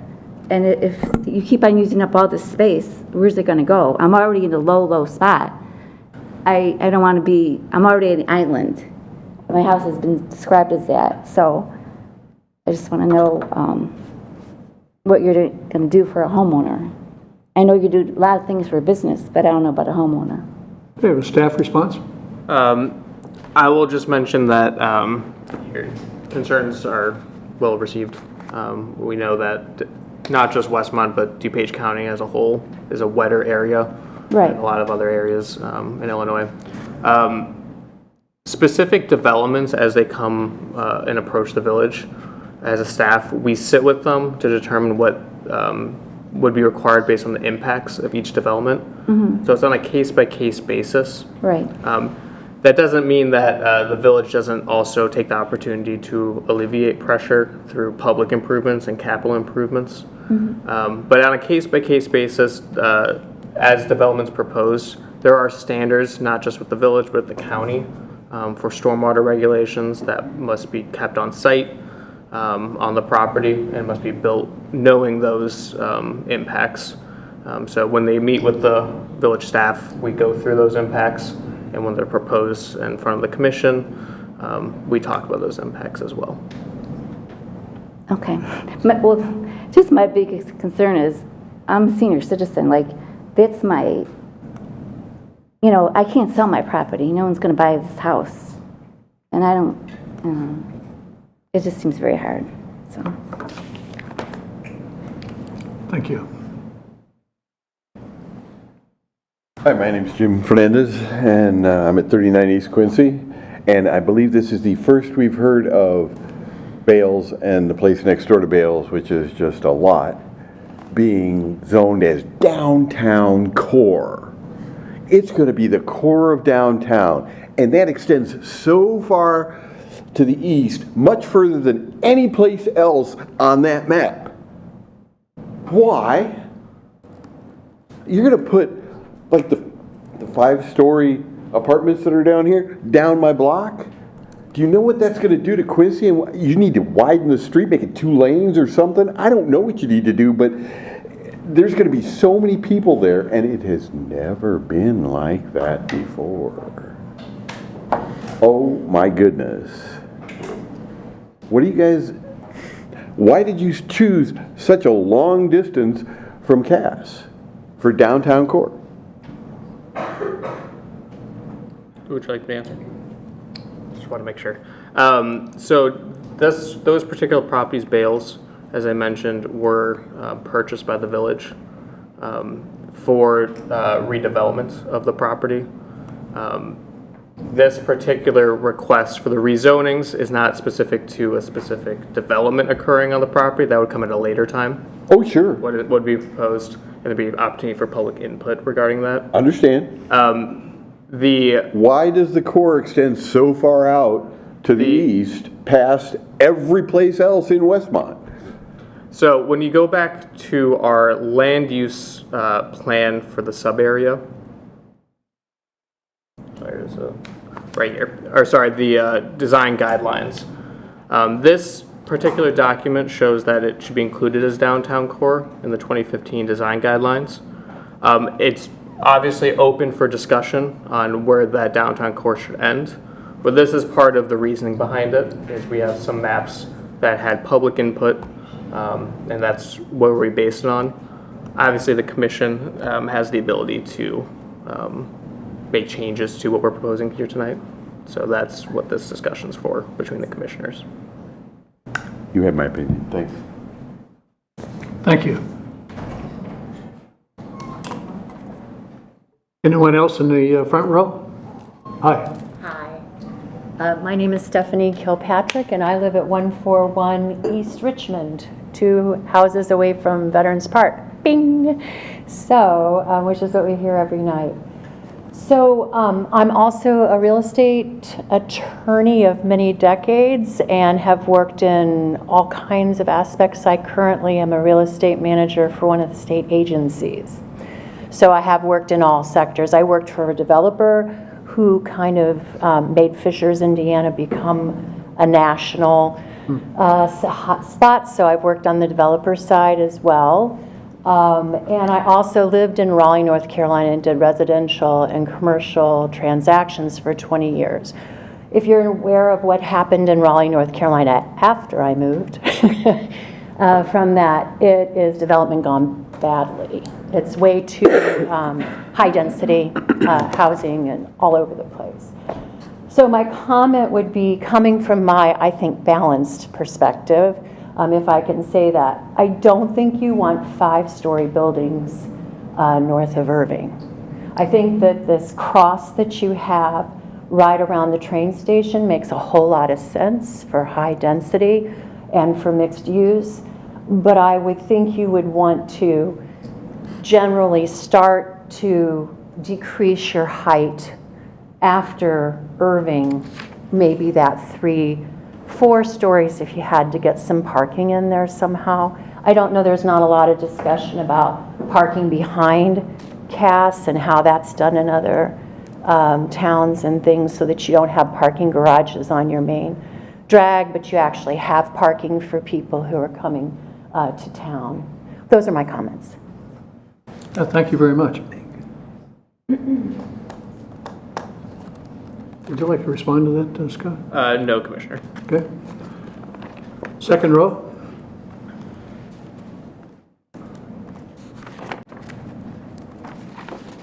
Hi, I'm Brian Schuring. I live at 5719 Buck Court here in Westmont. I moved here in 2016, but I grew up in Downers Grove, and I grew up during the years when they implemented a very similar plan. And so I know it works. It like absolutely works. When you see Downers Grove's downtown now versus what it was when I was a kid, it's night and day. It's like actually fun to go there and everything now. So it makes a lot of sense, and I think it actually really works well. I don't know if people know, but Downers Grove is planning on doing what they did to downtown to Fairview next and upgrading that area, which is going to flow really nicely into what we have planned here in terms of probably how they're going to basically structure it as well, with the tapering off to right where we taper up. So it creates a nice continuum with what you guys are thinking. I think it's a great idea. I think we absolutely need that comfortable density downtown to keep our businesses alive and create that sustainable kind of just vibe and life that we need down here. So I think it's a good plan, and I'm for it. Thank you. Thank you. Next.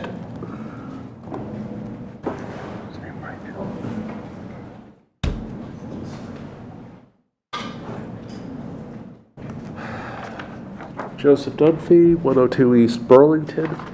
To address something I heard at the beginning, I don't think our concern was ever that the village was going to come in and eminent domain our properties in order to put up apartment buildings. I'm sorry if you heard something like that, probably on Reddit. Our concern was that property taxes would soar so high that would be forced to sell, and in some ways that's far worse than eminent domain. At least, if eminent domain happened, would get compensated. But if one loses one's house to a real estate tax foreclosure, one gets nothing, one just loses. So, sorry if you've addressed this, but I'm wondering, is that a realistic concern? Is there a new use being allowed use being added to our properties that will under fair and, I believe that's the term, fair and best use, would result in a tax increase spike that would be unaffordable for us? I'm just a math tutor. If I'm forced to pay an assessment equal to that would be that for a apartment building or even a townhouse, I'm wrecked. The clients are good. They're not that good. I'll try to address that question if I can. Sure. The village is not responsible for the majority of your property taxes. Those are done by the township assessor and levied by the county. And this rezoning alone isn't going to necessarily result in an increase in taxes. What could result in an increase in taxes is development that occurs. And certainly a piece of property that gets developed is going to be reassessed and taxed at a higher level. Could that have a trickle effect to surrounding properties that aren't developed? Possibly, but that's not what the village can control. But I think what you raise is a fair comment. Are we opening up, are any new allowed uses being opened up? Because if you're saying you can't put up a new house on my property, I had no plan to do so. Yes, I can answer that. So the current R5 zoning district allows for a host of residential uses. Many mirror what would be allowed in the R7 zoning district. So right now in the R5, you can have an apartment complex up to 3 stories, So this is which would be the same. So this is actually reducing options, not great.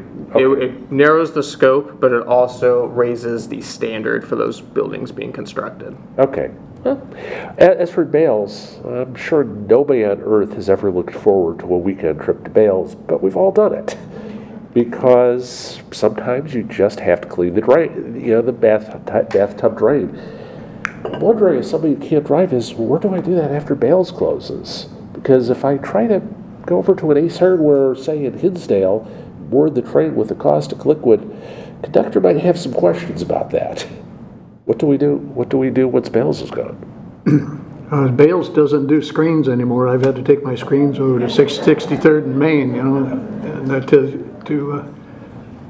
It's a common, in the planning, it's a common question we get from the public, not just in Westmont, just in general.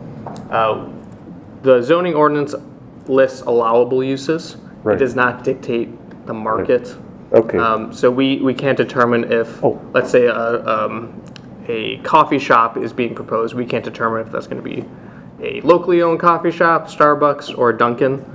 It's just a coffee shop as we view it. So really, that was a question better put to whoever bought out Bales. Well, what happened with Bales is they voluntarily decided to close down their business after 65 years and decided to sell the property. The village was interested in purchasing the property, so it did so, but only because Bales was voluntarily selling, not because of any forced arrangement. Okay. So the zoning ordinance would allow for retail use in that area if another hardware store came in. Well. Okay, thank you for answering my questions. Okay, thank you, sir. I can stretch that 3 minutes when the staff is eating up a lot of that clock. Apologies, Kat. Next, row 2. Hi. Good evening. I live at 312 West Burlington. Just super excited about what you guys are doing, super excited about additional development. I work in architecture and the engineering world, so we do work in suburbs across the city, across the country, and just very excited to see you guys taking a proactive approach to making Westmont a better place to live. So good job. And I'm sorry, can you state your name for the record, please? Jeff Lasky. Thank you. Thank you. Yeah, sorry, good point. Okay, row 2, anybody else? Back on to 3. Okay. Row 3. Okay for now.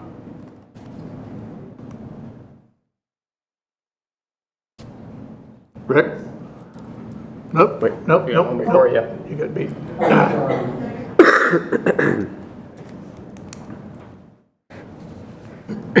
Hi, I'm Elizabeth Mush. You guys did a phenomenal job. Really well. You're great. Oh, God. A couple quick questions, though.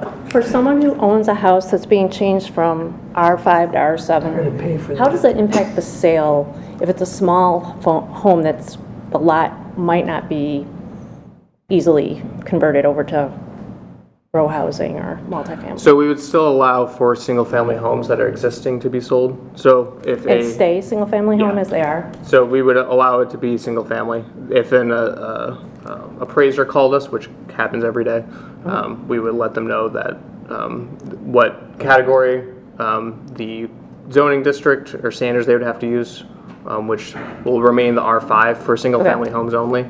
And then we would we'll let them know that the existing single-family homes are permitted in that district. Okay, and my other question is, with the amount of homes you're trying to convert to multifamily, is affordable housing being put into this? Do you want me to tackle that? I'll try to address it. The village has actually a surplus of affordable housing in its housing makeup currently, including a large amount of apartment buildings as a result of annexations over the decades. So the village meets all state requirements currently for affordable housing. There are new laws getting put into place that are promoting affordable housing. The village will continue to comply with those as they get enacted.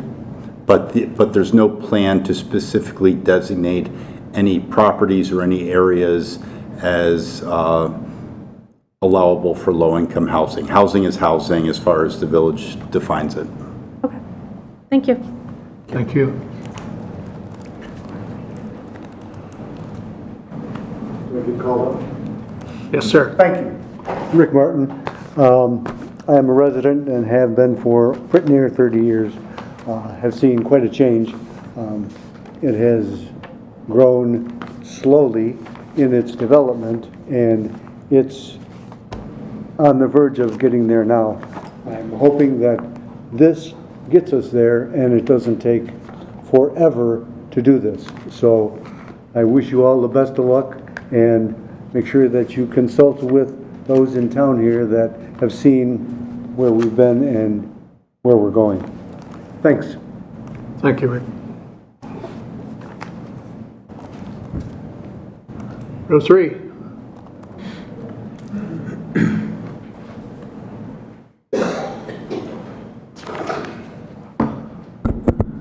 Good evening. My name is Patrick Murray. I am a resident at 140 West Burlington Avenue. So we're being converted from R5 to R7, and of course the one thing that's changing is we're losing the single-family homes. Now, one of my concerns is we've made a lot of upgrades to our home over the last 8 years that we've owned it, and we still continue to make more upgrades as we go. And we know that going through the permit process through the village multiple times, working with Jason multiple times, I know you guys can be, kind of pulling arms and things like that to get things done. But my concern is with you guys pushing row homes to come into these single-family home areas, what are the constraints that you guys are going to put on homeowners that when we go to apply for a permit for a second story on a home, when we're trying to do certain things that you guys don't want single-family homeowners to do because you guys don't want single-family homeowners there? And like you said, you have a lot of residents in this area that, they have to worry about their taxes. That's a big concern. If you bring in larger development, that is going to affect these people's taxes on our street. And that is going to be a big deal. So my other concern is if I go to the village and I want to get a permit for a second story, and you guys have a constraint because you guys don't want me to because I'm not going anywhere, and if my home's sitting there, a row home can't take up my area, that's a concern. So I guess my question to you guys is this going to change the outlook of, let's say, a permitting process where they don't want a project done? Because this is not what the village wants for their rezoning areas. So is this going to put a constraint on me as a homeowner? Good question. I'm going to go ahead and field that one for you. So first off, when we approached the R7, R5, which you're in now, we wanted to make sure that the single-family homes that were there were protected.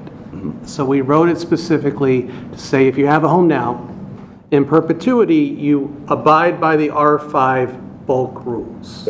Yep. So you will not have the building department saying, well, zoning told us that they want row homes here, and therefore you're under this new set of constraints. You are under the same constraints you're under now, and you can operate and have that house in perpetuity. If you decide that you want to rebuild your house one day, then we would probably say you need a special use to do that. And when you're doing a special use, you just have to show that the impacts on the neighborhood are zero impact, which in most cases, a single-family home in this area would be fairly low impact and would not be higher impact with like some of those things. So we were very specific to make sure that the single-family homeowners were protected, and if anyone wanted to build a new single-family home, they could still do it. I think the better way to think about this is the village has been criticized, and I even heard you a little bit through your permitting process, on being really hard to build in. Mm-hmm. So what it is the redefining of this with more specific downtown residential guidelines. It does make it easier for a developer to come in and build row homes rather than going through a tremendous amount of hoops. So it makes it easier for development in that case, but it does not exclude the single-family homeowners or their abilities unless they're building new. And then it's basically a pause and a permission in order to do that. And that I understand. And I think what you guys are doing is a good thing overall. I mean, been here 8 years and we love where we're at, and we don't plan on going anywhere. But, I mean, if you look at it's a political thing where at the end of the day, if you've got developers in here that want these properties, they're going to find a way to get these properties. So if there's pressure on one side or the other, again, it depends on it still comes down to the permitting process. You guys don't have to tell me, oh, well, we're going to row homes in there. You're not going to tell me that. You guys come to me and just say, the special permitting process, we did end up denying because it doesn't go with whatever you guys want to tell me as a homeowner.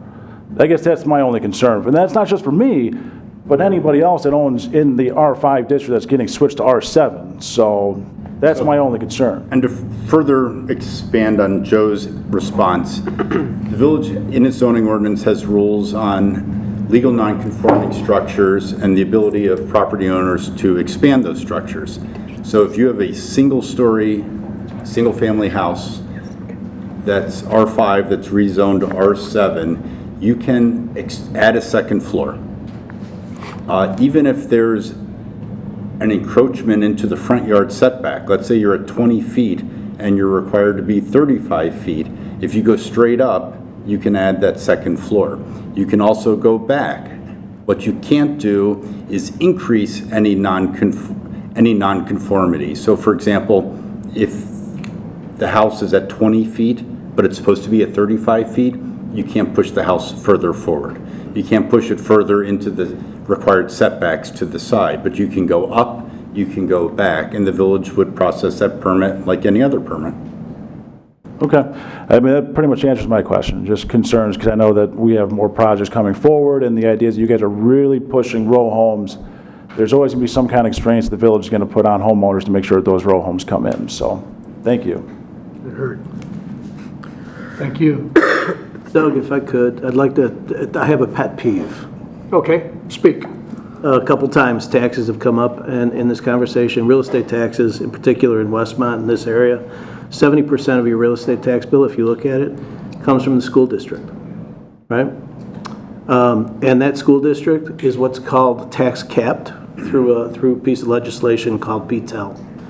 In other words, the value of your home isn't what drives the tax burden.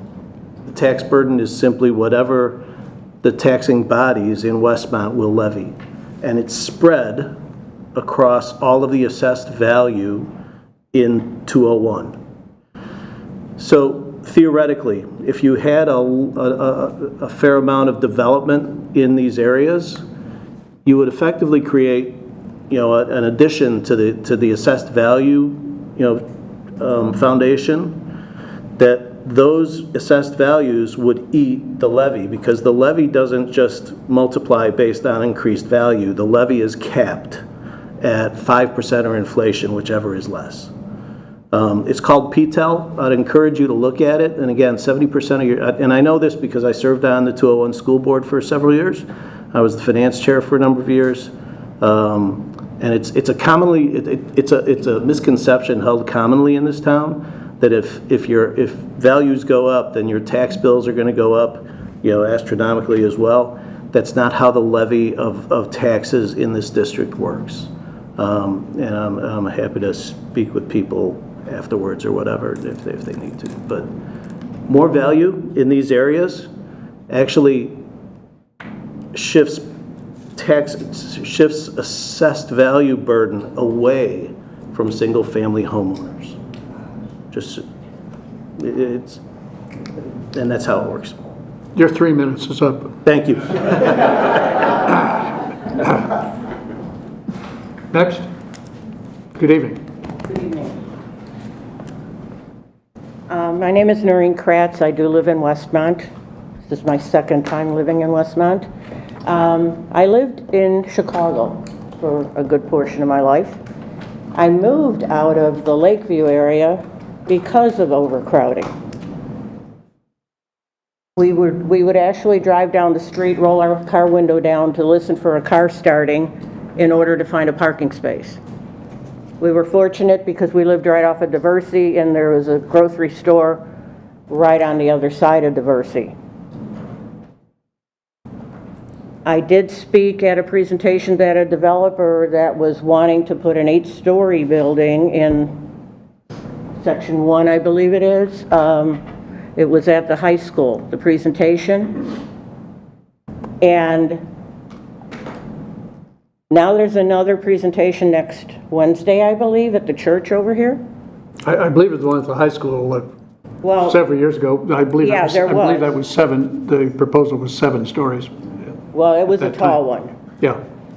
But now I believe that there's also scheduled a presentation at the church over here next Wednesday by a developer for parcel number 1, I believe. Is that true? Yes, no? If it's true, I'm going to attend. Yeah, just to speak on it, I'm going to answer it in kind of two ways. The first is that One North Cass, which is the property you're talking about. Yeah, the parking lot, that's the only parking lot in town right now. One North Cass, that property originally had a development that was approved on it several years ago. Since that time, they did not move forward with the project, and the village revoked their approvals. So a new developer has come in and will be proposing a project on that site. The meeting at the church that you refer to at Holy Trinity on, I believe it's June 17th. Yeah, it's next Wednesday. That is a community meeting held by the developer only. The village is not involved with that. Okay. They will have to come back to the village in the same form that we're in right now and request approvals for the project once again.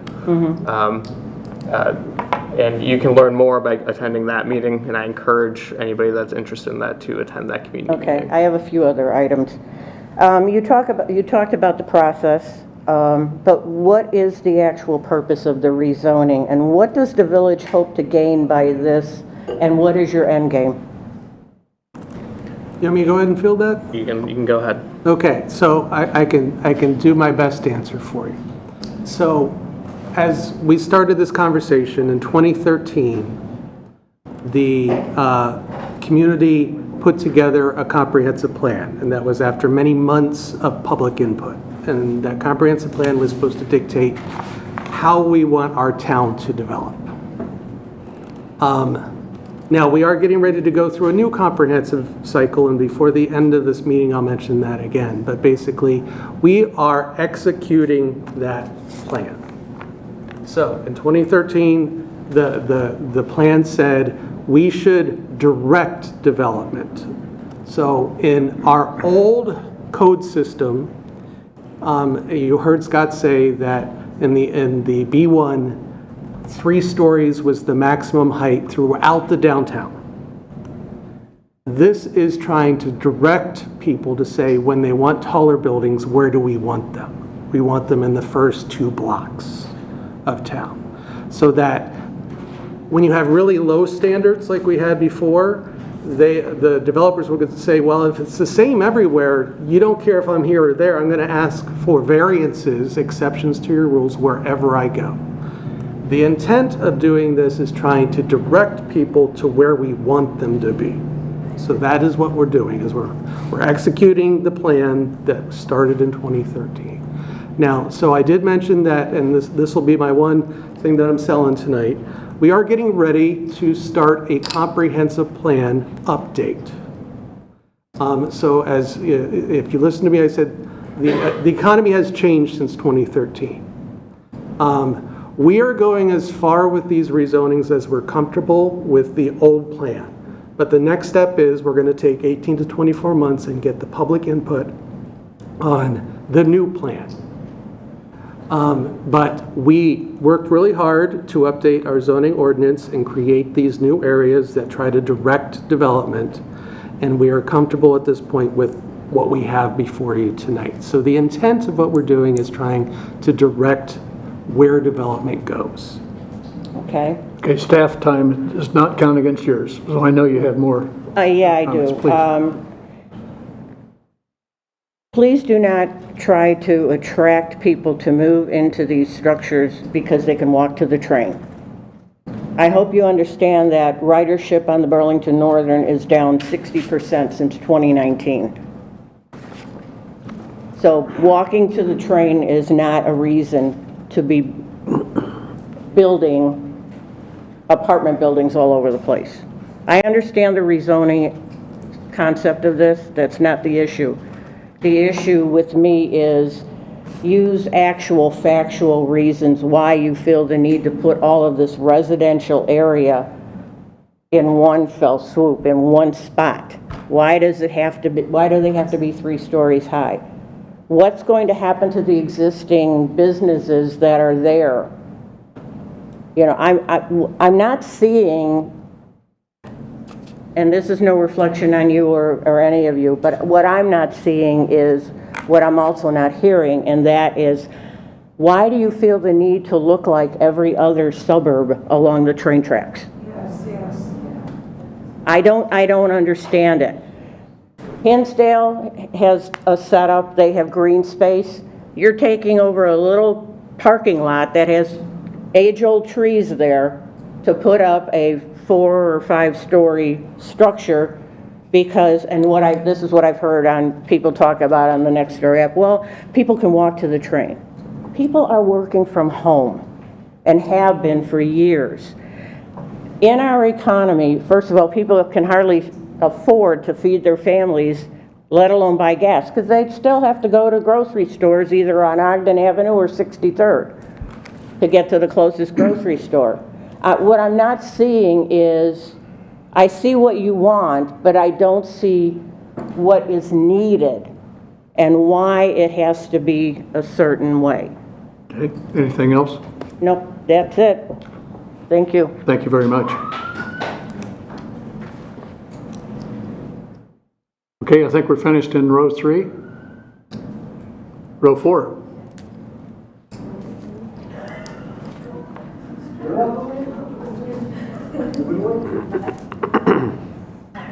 Hi, my name is Michelle Coffey. I'm at 301 West Quincy Street, so I'm in the R5 going to the R7 section. My concern is, like, let's say there's something that happens to my house. You know, tree falls on it because there's an old tree on the parkway. There's a fire at my house, it burns it down. Do I have to come for a special use permit to rebuild my house because a natural disaster took it out? I was looking at the attorney if you want to answer that. So we do have standards in the code related to acts of God that protect up to a certain point reconstruction of a building. Okay. We also, in your case, the existing house is a permitted use in that district. I believe we do have a clause related to special uses that are already operating on a property, which would continue to operate. So let's say, I'm using a different example, a use in the downtown, because of these zoning changes, would have a special use attributed to it. Would go from permitted to requiring a special use, they would be seen as having that special use because of a zoning change. Okay. Is that accurate? I'm not sure about that provision. I'd have to look at it. I am familiar with if your use is permitted in a district and you're like a single family house and it's destroyed by 50% or more, you'd have the right to rebuild with a single family house. Okay. If a single family house is no longer allowed in the district and it's destroyed by whatever cause by 50% or more, you cannot rebuild with that single family house. And then you mentioned that special use exception, and that's what I haven't looked at to be able to talk about it. I'm not sure where that's found. If maybe it's under the use table. Probably non-conforming. Usually there's a transitional provision at the start, I believe. But I cannot recall off the top of my head. Okay. It might be required if it's over a certain threshold, Okay. is what the attorney mentioned. All right, and then I have one other question. Now, with these rezoning and getting the townhouse, the row houses and the townhouses, and that means attracting families, and attracting families. What's going to happen to our schools? We're already at capacity, and we've already lost our chance at rebuilding a new school because the village voted it down. So if you build all these row houses and the families come, where are they going for school? Would you like to? I would, basically, in all zoning ordinances, not just what's happening tonight, whenever new dwelling units are proposed, there is language in our code that basically says that certain districts get upfront money. So if I was Joe Developer and I came in and I want a building that has 50 new dwelling units, or I want row homes, there's a calculation method of how much the school district gets, how much the park district gets, and how much the library gets, based on how many bedrooms are there, because they anticipate if you have 3 bedrooms, then you probably are going to have kids that are in school. It's a calculation method that then transfers those funds. So as the developer, I would have to pay those funds directly to the school district. And then the school district would choose how to use those funds. So if I was doing a brand new development with 300 lots, that might be enough money to build a school. Okay. If I was doing a small 4-unit townhouse development, they might just choose to use those funds and then enrich the existing school. So basically, we don't have control on how they decide to use the money, but we get them it's called impact fees. Okay. We get them the funds so that in theory, they can try to address the influx of new students. Okay. All right, thank you. And I would also like to add to the impact fees, they're typically collected when there's a subdivision. That's the typical trigger. There are more in the land development code. It does get rather nuanced. But typically, as Director Hennepin said, there are many projects that do require it that do pay to these various taxing bodies. Okay, thank you.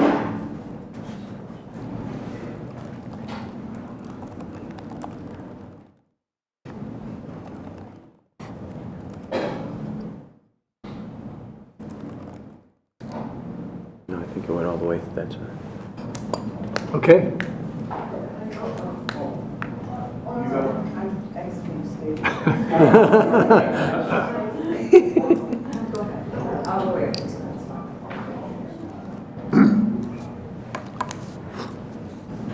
Good evening. My name is Andrew Cornet.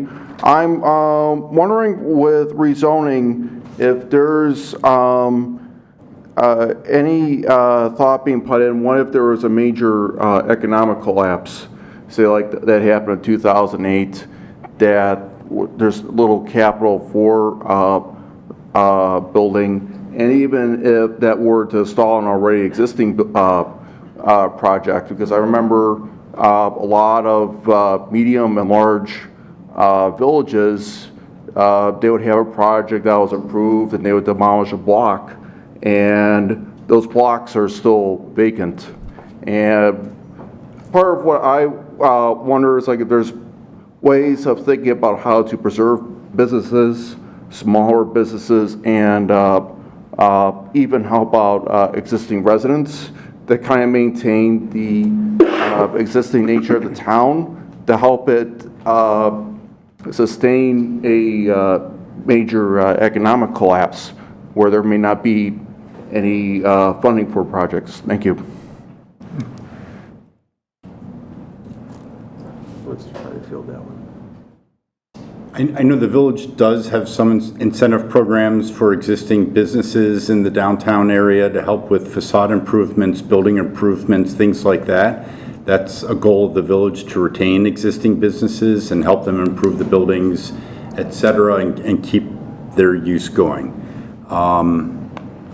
But, certain factors are outside of the village's control despite the best planning, and these rezonings that are proposed aren't really contingent or not contingent on what may happen with the economy. This is just from a planning perspective what the village feels is best. It really doesn't get into contingent planning in the case of an economic collapse.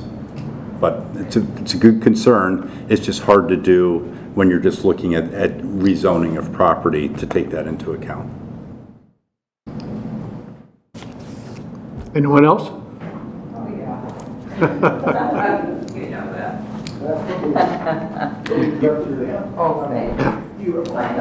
My name's Laurel Rugen. I live at 513 North Grant.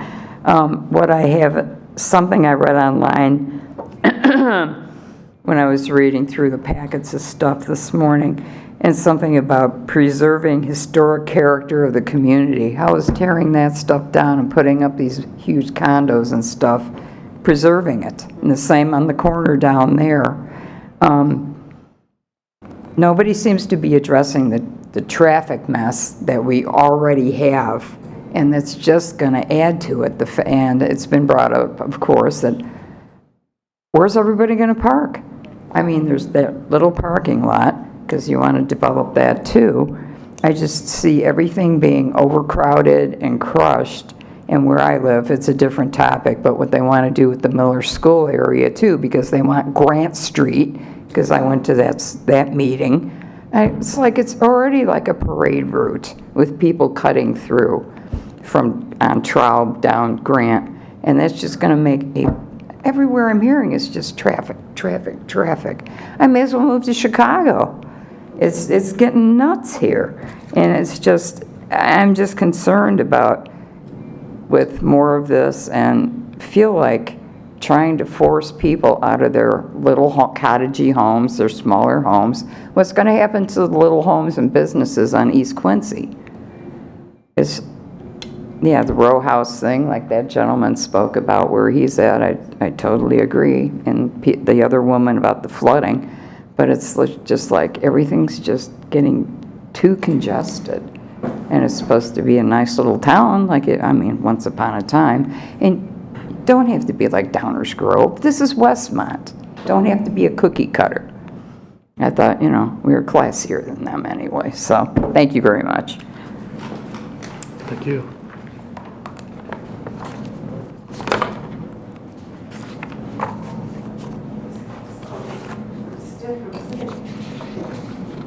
Okay, thank you very much. I waited through everything. My name is Candace Robbins, and one thing I really, when I moved to this town, I like the historic feel of it, the small charm, and I feel that it's just being taken away, and we got these huge concrete walls coming up. Quincy, now you're talking about the row houses, and eventually we're just going to have like a cave or a tunnel where our train goes through and nobody sees the cute little town. Now, LaGrange was able to revitalize, and it did very well. Hinsdale was able to revitalize without having the cookie cutter effect. And this is what it's going to now, and this is the trend in this country. I've seen it in Ann Arbor, Michigan, where they started tearing down the old buildings, putting up these things, and they become, like you're in a tunnel. I've seen it in Berkeley, California. The same thing has happened. You're stripping away the charm of your town. I don't want to look like Downers Grove. I don't want Clarendon Hills. I want Westmont. Beautiful little Westmont. We have the charm, but we're not going to be somebody else. We're our own people. And that's what I want to see. Go to West Chicago. I was just there recently because the big boy went through. What did I see there? They redeveloped the town in such a way that it's beautiful. It has green space, it has parking. It's not crammed in. You're not pushed in, to a lot of homes. And if these apartments don't fill up, luxury apartments, what's going to happen next? Section 8 housing. That's all I want to say. Thank you very much. Thank you.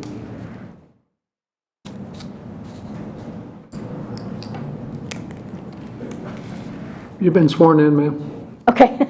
I don't believe you were. Oh, you're earlier? asking me. Were you here earlier and when everyone was sworn in? I probably left at that Oh, point. just say that your testimony will be the complete truth. So My help me God. testimony is Thank the you. complete truth. but the truth. And your name? Bonnie Wayne Dodd, 248 Robinson Lane. So a lot of what people have said here, I reiterate just real quick. I think we do need a new plan. I'm glad we're getting a new plan. Some of the stuff, I think we need to look at the details. That's where the real issue gets deeper, is in the issues. And just to reiterate what she said, traffic, right there is a picture of an overpass that I always wished we'd have, and it's probably not going to happen. But that would help with the traffic, because we are definitely going to add more traffic if we add more people. And Illinois has looked many times at our roadways going north-south, and it has always been an issue. So I don't see that getting any better with any of this. Also, we have a big problem with water. I know it's been said, but Many of these subdivisions were built when there was still a lot of green space everywhere to suck up the water. Now our sewers are older and we're getting more and more people on every piece of property. That water has to go somewhere. If you've got 4 times the people, you've got 4 times the water in showers and in dishes and in laundry, and it's got to go somewhere, and it sometimes comes up in our sewer backups and in our flooding issues. So that's, again, something that really needs to be looked at if you're going to increase the amount of people on a piece of property. So you've added more water and you've taken the green space. That is one area we do not have enough of, is green space. We all pay for forest preserve on our taxes. We don't have any DuPage Forest Preserve property that I am aware of in this town. Why not? We should have some. We want the charm. We want the charm. We're being compared to Lyle. Lyle has at least, I think, 2 square miles more than we do in property, and they have more green space. So we're going to lose more charm in that sense too. I heard Lombard brought up. Lombard isn't always happy with a lot of the stuff that's been done in Lombard. Many of us don't want Downers Grove or Hinsdale, and we're half the size of them. So we don't really want that. And if anybody has lived next to a train track, it takes a little while getting used to that. The noise, the air pollution, it takes a lot of work to get used to it. And when you're building it, you got to make sure you got it set right, so you're not just rattling all your windows and your floors when you're living there. Another thing I just want to make clear is that, you know, the construction can be good, but not all construction is good. You know, many of us miss the water fountain that was out there. And when we're talking about charm, we love the look of 1 South. That building looks beautiful. It looks like our little Back to the Future clock tower. I've heard rumor that that's going to be knocked down. I hope that's just rumor and not real. If you mentioned that somewhere, I missed it. Taxes do go up 5%. You know, if you're paying 5% at $300,000 and then your house later is valued at $600,000, 5% of $600,000 is a lot more. I think most of us have seen our taxes go up. Describe it however you want to. They go up. Other things, the South Side has a lot of townhouses and apartments. I'm not sure we really need a lot more of that. I just am not sure that we need a lot more of that. I definitely think 5 stories is too high. Quincy Station here looks beautiful on Quincy side. On the Cass Avenue side, it looks like it's trying to eat Richmond Station, like Godzilla. So that's another example of your good and bad construction. Another point I have, we bought Bales, we bought some houses over there. I know in the past the group has bought other stuff. I'm not really clear as to how that money trail works, and I think we would all like a little bit more explanation. If we bought the land for Bales, are the people that build on it, are we going to lose money or make profit on it? Who's getting that money?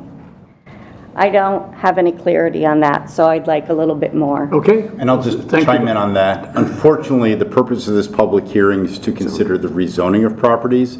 It's not to consider any specific development request. There is no development request for that property. In fact, the village doesn't own it yet. So we can't speculate as to what may or may not happen, and it's not proper for this forum. Okay. That's really about all I had then. Thank you very much. Thank you.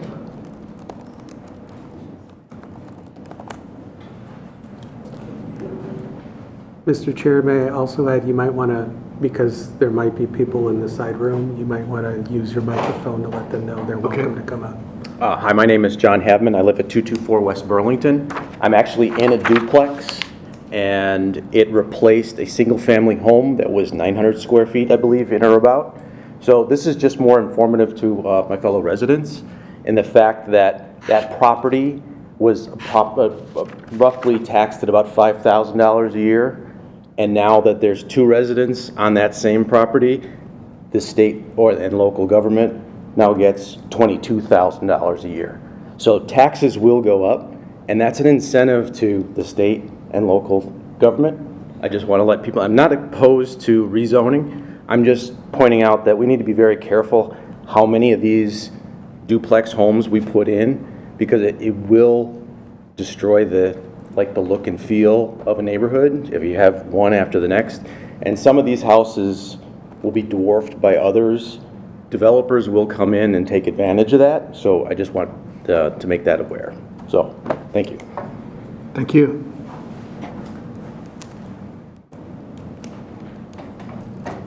Okay, I think we've done all the rows. There's anyone else who'd like to, or Overflow. You want outside this room? Yeah. Oh, yeah. Is there anyone in the overflow room who would like to come? Okay. The officer said there is not. So anyone want to come up a second time? Make a different point, go ahead.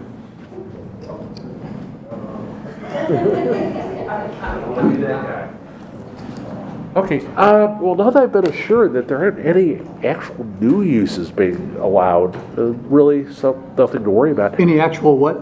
Oh, new uses, allowed uses under the new class. It's very cool. And I'm really loving the idea of their townhouses showing up, row houses showing up. Before I moved here to Westmont, on Halloween of 2022, I lived on the Gold Coast. Now, while another former Chicago was talking about how she moved to get away from the congestion, Chicago had its problems, its real problems. We definitely could have done without the 3 people who got gunned down within one block of my apartment building the last 2 days before I moved out. But those row houses, those were not a problem. Those were things of beauty. You walk past that in the early morning when the sun's rising. It's just a great hike. I hope you get them. But there's a problem. The reason we could get that really charming high-density population was because within maybe a mile of where I lived, there were 1 million people. It's like having Estonia within walking distance. And economically, that makes a lot of things possible. But as we spread out further and further and further, the population density is dropping. And some things just aren't feasible anymore. Now, I hope you're right. I hope this development happens. But for the last over the last decade or so, Westmont's been losing people. And you can't create market demand just by building things. I wish it was that simple. If it was, the Soviet Union would still be with us. The logic of the command economy never works. What happens, happens. So I hope it happens here, but got to be realistic and be prepared for the possibility that we'll build it and they won't come. The other question, completely unrelated, to look at this map, you think that Westmont ended at, where's that? Did they say Dell Street? My eyesight's not so good. But it goes a lot further south than that. Is there any discussion of developing that vast southern expanse going down toward Darien or wherever? Because that area could use some development. It's built past all human scale, and it's empty. So I think you're talking about outside of the downtown. Yeah, definitely. You want to be involved in the new comprehensive plan. So basically, part of that 2013 plan, there are many pieces of our town that are a little outdated. The south side of town, Office kind of dried up, so Pasquinelli is kind of sitting up there vacant. Yeah. That comprehensive plan process, which will have a lot of interaction with the public. Okay. Which will bring up things like infrastructure and stormwater. That is where that input guides us. So we've talked about this 2013 document that's guiding us. We're about to do the document again to guide us further. So I do think that that document will redefine what we want to do, especially on the south side of town where we're not seeing that development. And the discussion tonight is about the downtown zoning districts. Now, if that new comprehensive plan says we need more types of districts in the south side of town too, then we'll follow that plan. Be sure to be there. I didn't mean to be completely negative, but sometimes we can get a little too optimistic. I mean, the 800-pound gorilla in the room, Naperville, 10 miles to the west, and people remember, okay, it used to be this little 8,000-person town, and now it's 150,000. It's actually it's half again as big as the city of Las Vegas was when Reagan was voted into office. That's huge growth, and everybody's thinking, oh, maybe us. Naperville was a fluke. Naperville started growing explosively because the southwest sides of Chicago were destroying themselves, and there were lots of hardworking, smart young couples who all had the money to be able to move really quickly and get away from the street crime. That was a one-time thing. Naperville was really small, Chicago was really big, so when you get that big burst of people who suddenly need a place that's far enough out that the street crime won't find them, but still close enough you can commute to work in the morning, well, that's an explosion. Okay, it's not going to happen again. All right, sir. Thanks a lot.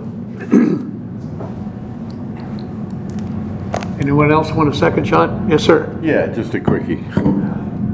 The vast majority of everything that I see up here is pretty, by the way, back at that one that you just got off of. Sorry.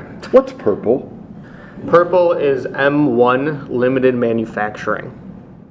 Would have been good to put that up in the key. I apologize. I'm just saying. The bottom line, though, is most of this is a very, very good idea. But the fact that we're extending the railroad track area out further doesn't do anything for the people who live there. It doesn't do any what? Doesn't do any good for the people who live there, putting like row homes out. Quincy can be such a quiet street most of the time, and they still race up and down there. Oh my gosh, if you put another 1,000 people in that area or 500, it's going to get really crazy. And if that doesn't do something to your home's value, oh my gosh, I'd be really surprised. And it's not going to be good. So, have a good one, guys. I just want to say, in a nutshell, from everything that I'm hearing is... Yeah, and you repeat your name for us. Oh, repeat? Sure. Bonnie Wayman Dodd, 248 Robinson Lane. Is that we want to be more of a Long Grove, more of a quaint little small town, because we're sandwiched in these big towns, and we don't have the space for those big towns. We're never going to be Naperville. We're not going to be these. We don't have the land for it. So make us more of the quaint little town. Give us more clock towers and less 5 stories. That's all. I'm back again. Candace Robbins. All right. We're going to put all the stuff on Quincy. We're going to put in these townhomes. We're going to put in apartment buildings. We're going to do something on Burlington, right? Right along the railroad tracks. We not only have the Burlington, our commuter train, we have freight running on that track. If that derails, it's going to go every which way. It's just not going to be a little thing falling off the railroad tracks. It's going to be a huge derailment. There are a lot of hazardous materials. It's going to be very difficult. You're going to have to abandon that whole area. How are you going to get in your burro cranes and everything else to take care of this derailment? So this is something else, not only the aesthetics of the town, but we're working with a railroad, and we have to consider everything that they carry. And they do carry nuclear, and they carry very hazardous materials. Whether they say it or not, they do. And we have to be aware of that. So when we're planning and we're looking at zoning, or wherever it's going to go, we have to keep this in mind so that we're not harming a lot of people. That's all. Thank you. Thank you. Anyone else? Then at this point, I will close the public comment portion of the public hearing. And we will proceed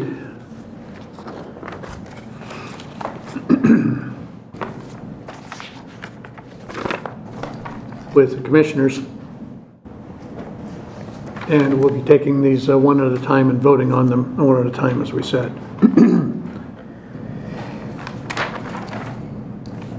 We'll first discuss PZC 014. That is the motions for B1A Downtown Core. A request from the Village of Westmont for a zoning map amendment to rezone the properties listed in the agenda from the B1 Downtown Edge District to the B1A Downtown Core District.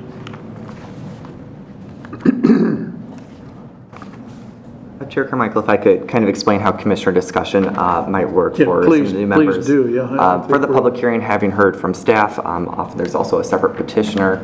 Next is the opportunity for public to comment, which we did. That has now been closed. Now that the commissioners that have heard from staff, who have heard from the public, and have read the materials, as I'm sure many of you have, they will discuss the items amongst themselves. If they have any further questions of staff or have any points regarding any public comments that were brought up, this first one that brought up, so you know in the agenda there are 10 requests tonight. The commission will discuss them one by one. So the first one that Chair Carmichael just read is for most of the properties in the red area that are in the being proposed to the B1A proposal, except for the Bales property, I'll look at a different map. The Bales property, the Westmont Metro Station, and then the Bank of America at 139 Cass Avenue. Those properties are not being discussed by the commission. They'll be discussed in a few moments on their own. Okay. John, you got it. Well, the only question I have is, there were a lot of comments made, and what what I don't want to do is just vote on it and then make the comments in a discussion portion. Will we have a chance to do the commissioner remarks before we get into this? Because I have a list of things that, I mean, we're missing about 80% of the audience that I could have answered their gripe or grievance that I could, from a logical land use legal explanation, could solve for them, or at least put it on the record. You know, like a non-conforming use versus permitted use versus special use. I think he did a great job, but I don't want to just jump into it without making it seem like we haven't addressed some of these. So do I have to divide this into each of the sections? I think it's more orderly for the commissioner discussion to go item by item. Okay. But to the extent non-conformity might apply to any of them, you can bring it up whenever you want. And anything you wanted to state, even if they're not in the room anymore from previous people, it would be reflected in the minutes. Yes, and the meeting is also being recorded on YouTube, so there will be a video recording of this as well. Okay. Yep. Thank you for that.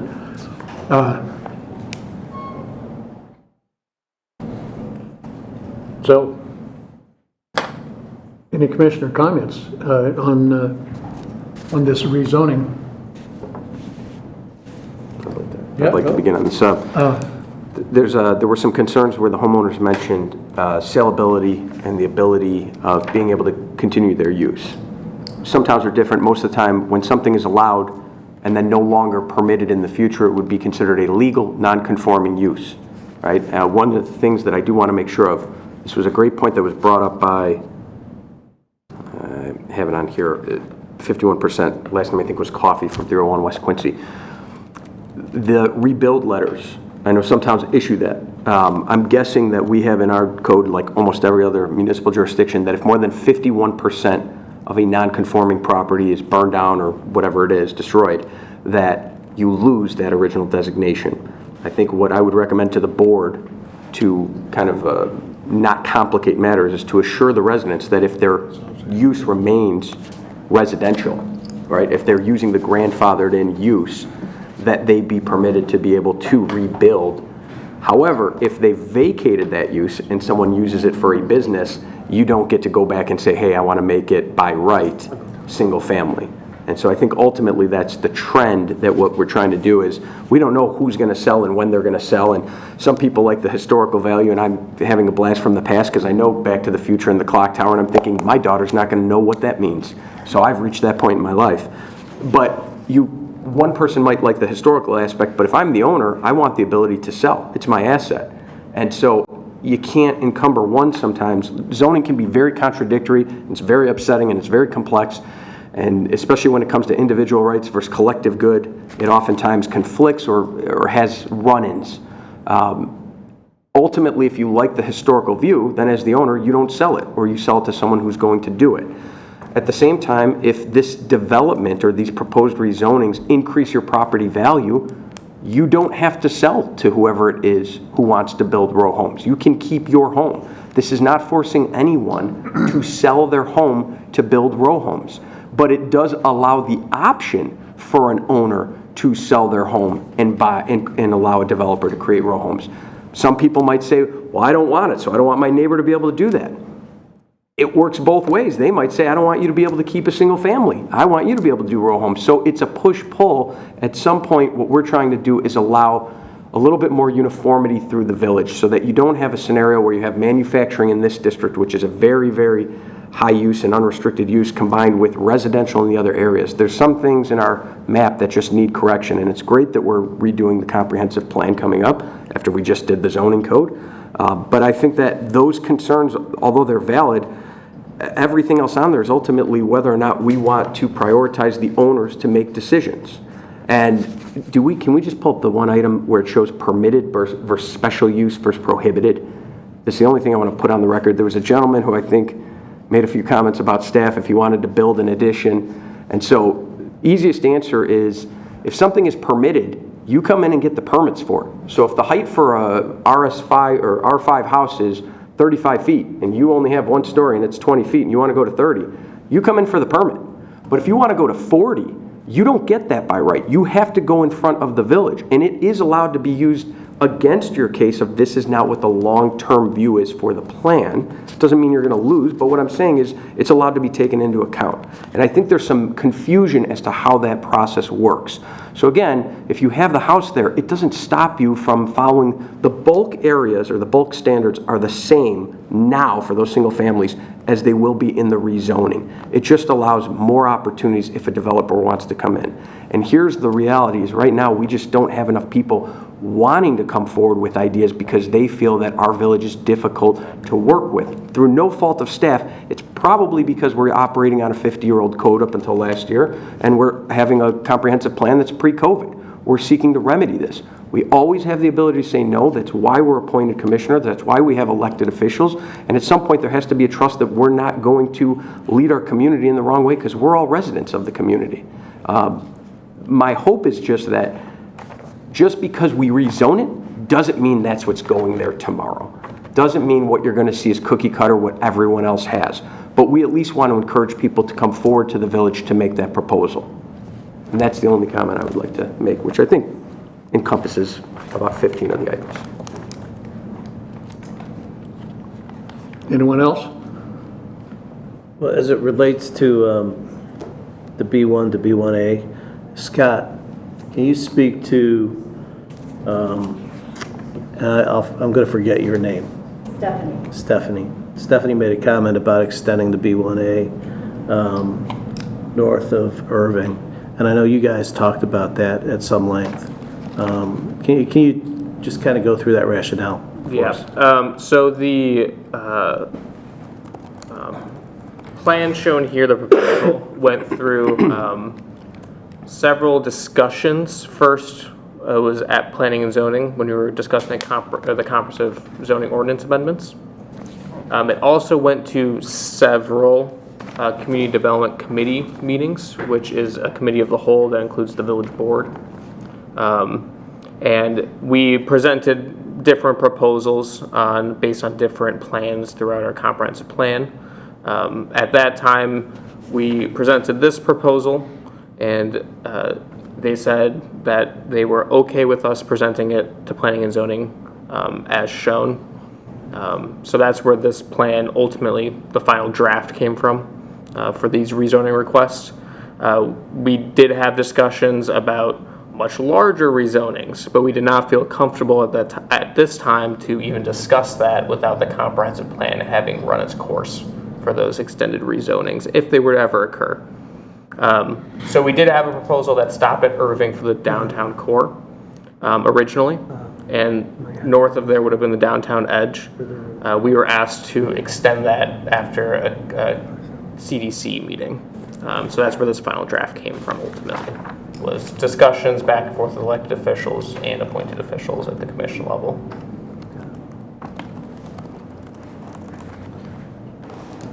Because I'm curious if in any, because I know there were a number of open meetings where we invited community members to participate as well. Were there ever any comments along the lines that Stephanie made about that transition from sort of allowing up to 5 stories, and then obviously B1 is up to 3 stories? Were there any comments like that came up in those meetings? When we went through the comprehensive zoning ordinance update, we did present a very preliminary draft map that kind of just showed lines and locations. We felt that based on what we presented, we didn't hear a ton back from the public regarding the downtown specifically, but they had the opportunity to discuss and speak on it. Those discussions took several public hearings. Specifically the bulk standards, we did make revisions based on the commissioner's input as well as the public's for some of the standards within the downtown zoning districts that we were proposing, as related to bulk and uses and things like that. And really, I owe you and everyone here an apology because I didn't participate in any of those, right? So, and I am new to this commission, and so with that said, I genuinely appreciated your comment. It sounds as though that the question has been vetted pretty significantly and pretty robustly with local officials and people, and so. With that said, I just wanted to ask the question to kind of put it out there. Well, I think specifically your point was that, because I participated in those EDP meetings, and it seemed logical, that the 5-story downtown dropping down to 3-story as you get out through the edge. And you were saying that it's happening too quickly, or it's not happening. I liked the characterization of a tunnel that was brought up at a later time. She needs to go. I think that's the concern. Yeah, would you come to the podium a minute? Thank you. I liked actually the characterization of a tunnel because I've experienced that in Raleigh, right? And in different areas in Raleigh, not just in the downtown area. And I use that as an example. I hope everybody knows what's happened there. It's just, but I think that's the danger is that if you are allowed to do 5 stories there as opposed to having to come in and get a variance to do 4, say there, that you then will get that, and you'll have Quincy Station, along both sides of Cass. And I don't know that that's the effect that the town is actually looking for. I mean, I think that's my concern about it. I don't know what they'd fill that with, by the way, because commercial is not a going thing at the moment. And I think the comment was made about residential and whether there's really enough people to fill higher end residential. My developer was doing 55 plus is what we were doing. And so you might get one of those here. So that tunnel effect, I think, is the concern. I didn't know about the public meetings, or I probably would have made comment. And I will say that if I'm able to retire next year, which I hope is the case, I'll volunteer to be on with the comprehensive plan as much as you might find that helpful. Excellent. Okay. Thank you very much. If I can just comment, I was going to comment originally before we moved on regarding the tunnel effect. So the previous, before we made comprehensive updates to the zoning ordinance, we did not have a lot of regulations related to how a building should look and be built. With the comprehensive updates and amendments we did in August, we did update regulations for bulk to include top story setbacks. So at the top story should be set back as you approach the neighboring property. We've updated to require transparency on the first floor. So there's larger open windows along there, so you don't have that tunnel effect as you're walking, so you see active spaces as well. We've also updated some of the building wall regulations, so how far a building wall can go on a street facade before it has to have something else incorporated or have some architectural feature.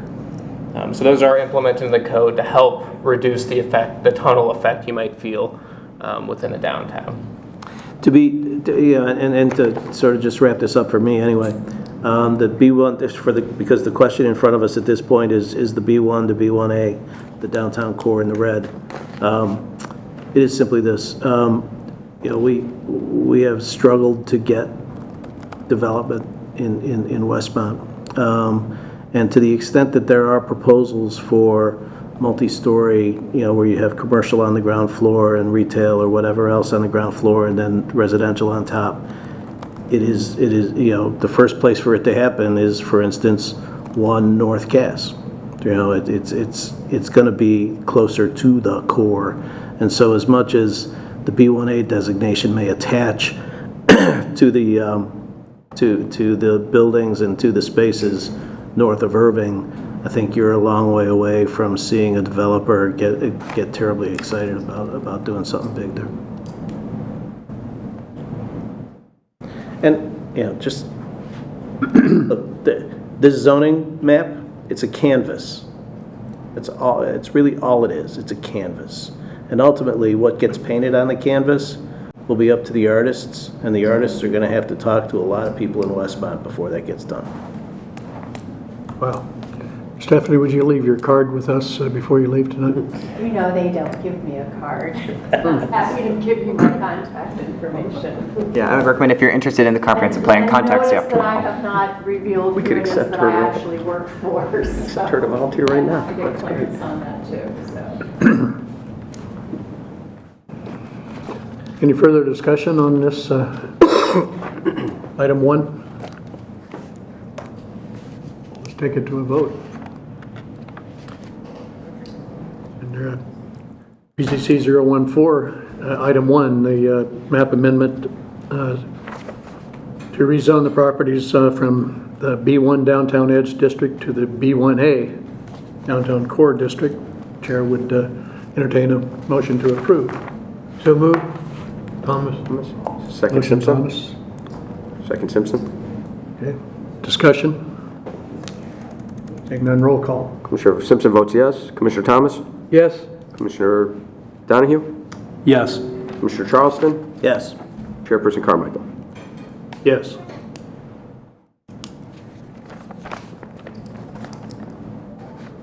Moving to number 2, zoning map amendment to rezone the properties listed below. That's 20 to 26 East Cass, Bales. East From the Quincy. M1. Sorry, Chair limited- Carmichael, it's East Quincy Street. East, what did I say? East Cass. I'm sorry. East Quincy Street from M1 Limited Manufacturing District to B1A Downtown Core District. Motion Simpson. Second Charleston. This is the Bales site? Correct. Yes, Okay. correct. Discussion. Discussion? Roll call. Commissioner Thomas? Yes. Commissioner Donahue? Yes. Commissioner Charleston? Yes. Commissioner Simpson votes yes. Chairperson Carmichael? Yes. Number 3, a comprehensive plan map amendment to change the future land use designation of the properties from 20 to 26 East Quincy from single-family attached residential to downtown mixed use. Do I have a motion to approve? Charleston. Charleston motion. Second, Thomas. Discussion? Seeing done, roll call. Commissioner Donahue? Yes. Commissioner Charleston? Yes. Commissioner Simpson, yes. Commissioner Thomas? Yes. Chairperson Carmichael? Yes. Next, zoning map amendment to rezone the split-zoned property at 139 North Cass from B1 Downtown Edge District and the R3 Single Unit Residential District to the B1A Downtown Core District. Do I have a motion to approve? Motion Simpson. Second. Second Second Donahue. Donahue. Discussion? Roll call, please. Commissioner Donahue? Yes. Commissioner Charleston? Yes. Commissioner Simpson votes yes. Commissioner Thomas? Yes. Chairperson Carmichael. Yes. Number 5, a comprehensive plan map amendment to change the future land use designation of 139 North Cass Avenue from single-family detached residential to downtown mixed use. So moved, Thomas. Second. I have a motion and a second. Discussion? Seeing none. Roll call. Commissioner Donahue? Yes. Commissioner Charleston? Yes. Commissioner Simpson votes yes. Commissioner Thomas? Yes. Chairperson Carmichael. Yes. Number 6, zoning map amendment to rezone the split-zoned property listed below, that is at 18 West Quincy in Westmont, from being partially unzoned and from the R5 General Residential District into the B1A Downtown Core District. Have a motion? Motion. Donahue, Second Simpson. second Simpson. Discussion. Seeing none, roll call. Commissioner Charleston? Yes. Commissioner Simpson votes yes. Commissioner Thomas? Yes. Commissioner Donahue? Yes. Chairperson Carmichael. Yes. Now, John, that completes us on item PCC 014. Right. Okay. Moving on, to public hearing PCC 015. It's already been opened. This is a request from the Village of Westmont for rezoning, a zoning map amendment to rezone the properties listed below, all in Westmont, from the R5 General Residential District to the B1 Downtown Edge District. And you have those on the boards, Scott? It's highlighted right here, yep. Okay. Oh, These are the blue This would be the highlighted. B1 Downtown Edge as shown on this. Right across the street, right? yeah. These West properties. Quincy and West Burlington, Yes. and one lot on North Right over Grand. here, yeah. Is there commissioner discussion? Any discussion on this proposal? Rezoning them from R5 general residential into the B1 Downtown Edge District. Do I have a motion to approve? Motion. Second. Charleston. Donahue, Charleston. Discussion? None? Roll call. Commissioner Simpson votes yes. Commissioner Thomas? Yes. Commissioner Donahue? Yes. Commissioner Charleston? Yes. Chairperson Carmichael. Yes. Okay, item G, public hearing. Appreciate you showing up. Folks, PZC 016-2026, request from the Village of Westmont for the following. Zoning map amendment to rezone the properties listed below, all in Westmont, from the R5 General Residential District to the R7 Downtown Residential District. We got it on the board.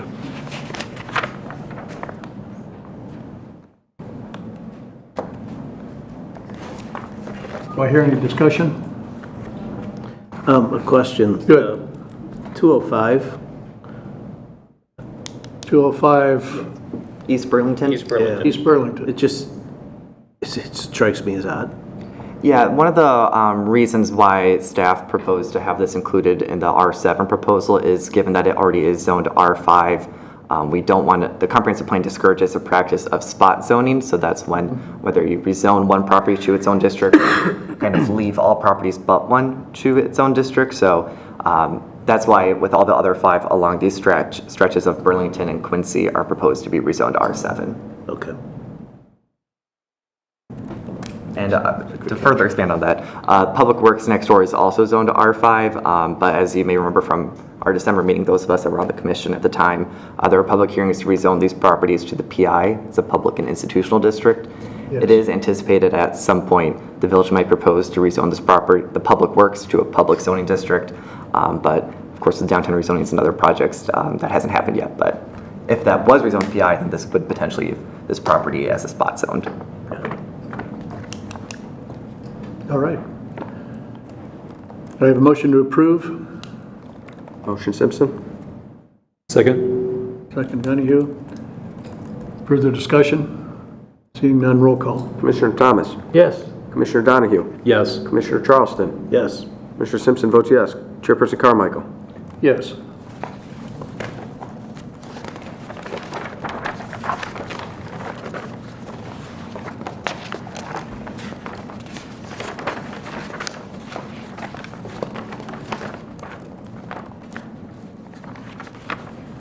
Okay, then I have the second under 016 is comprehensive plan amendment to change the future land use designation of the properties listed below, all in Westmont, from the single-family detached residential to single-family attached residential.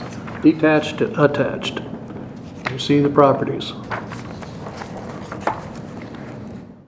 Any discussion on this, gentlemen?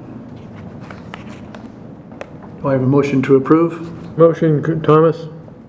Second Simpson? I have a motion and a second. Discussion?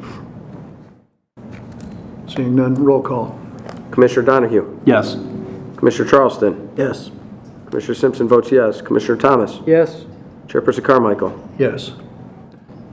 Moving to item 3, comprehensive plan amendment to change the future land use designation of the property listed below. That's 205 East Burlington in Westmont from public/semi-public to single-family attached residential. Moved. Charleston? Charleston moves. Do I have a second? Second Simpson? Simpson. Now, any discussion further on this one? Seeing none, roll call. Commissioner Donahue? Yes. Commissioner Charleston? Yes. Commissioner Simpson votes yes. Commissioner Thomas? Yes. Chairperson Carmichael? Yes. Okay, motion passes. Chair, if I might state, for those in attendance and those watching, the village board date for this meeting was listed as June 25th. In the staff report, that was the anticipated date. It may not be heard before the village board on that date. It might be the next meeting on Thursday, July 9th. So please pay attention to the village's agenda center for the status as these cases move on to the village board. And the website online will also be updated once the village board date is set. Okay, feel free to call our office in community development if you have questions. That's why we couldn't move this, why I couldn't move this from 7:30 back to 7 o'clock, which I could have done because it had been originally posted as 7:30, and it couldn't be fair to the public. Now, open forum. The public comment rules and procedures are set forth in Chapter 2 of the Westmont Code of Ordinance for open forum. Public comment is allowed this meeting for matters of public concern that are not on tonight's published agenda. Anyone here would like to address this commission on anything that wasn't on tonight's agenda? Okay.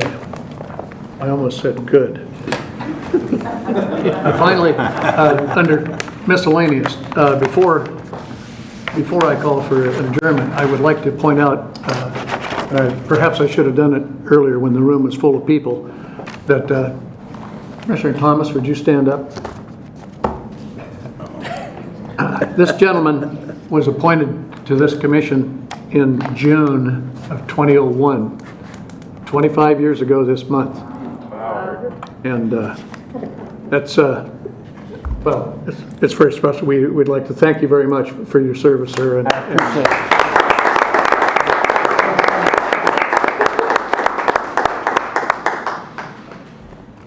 And in addition, I would like to thank each and every one of you for coming tonight and spending this long evening with us and giving us your honest input. And I know pages of notes here. It's being taken seriously, and we thank you very much. General updates, then our next regular scheduled meeting will be the second Wednesday of July. That'll be the 8th of July at 6 p.m. At this point, unless anyone has anything else, Chair would call for a motion to adjourn. Motion? Have a motion from Donahue. Second Simpson? Second Simpson.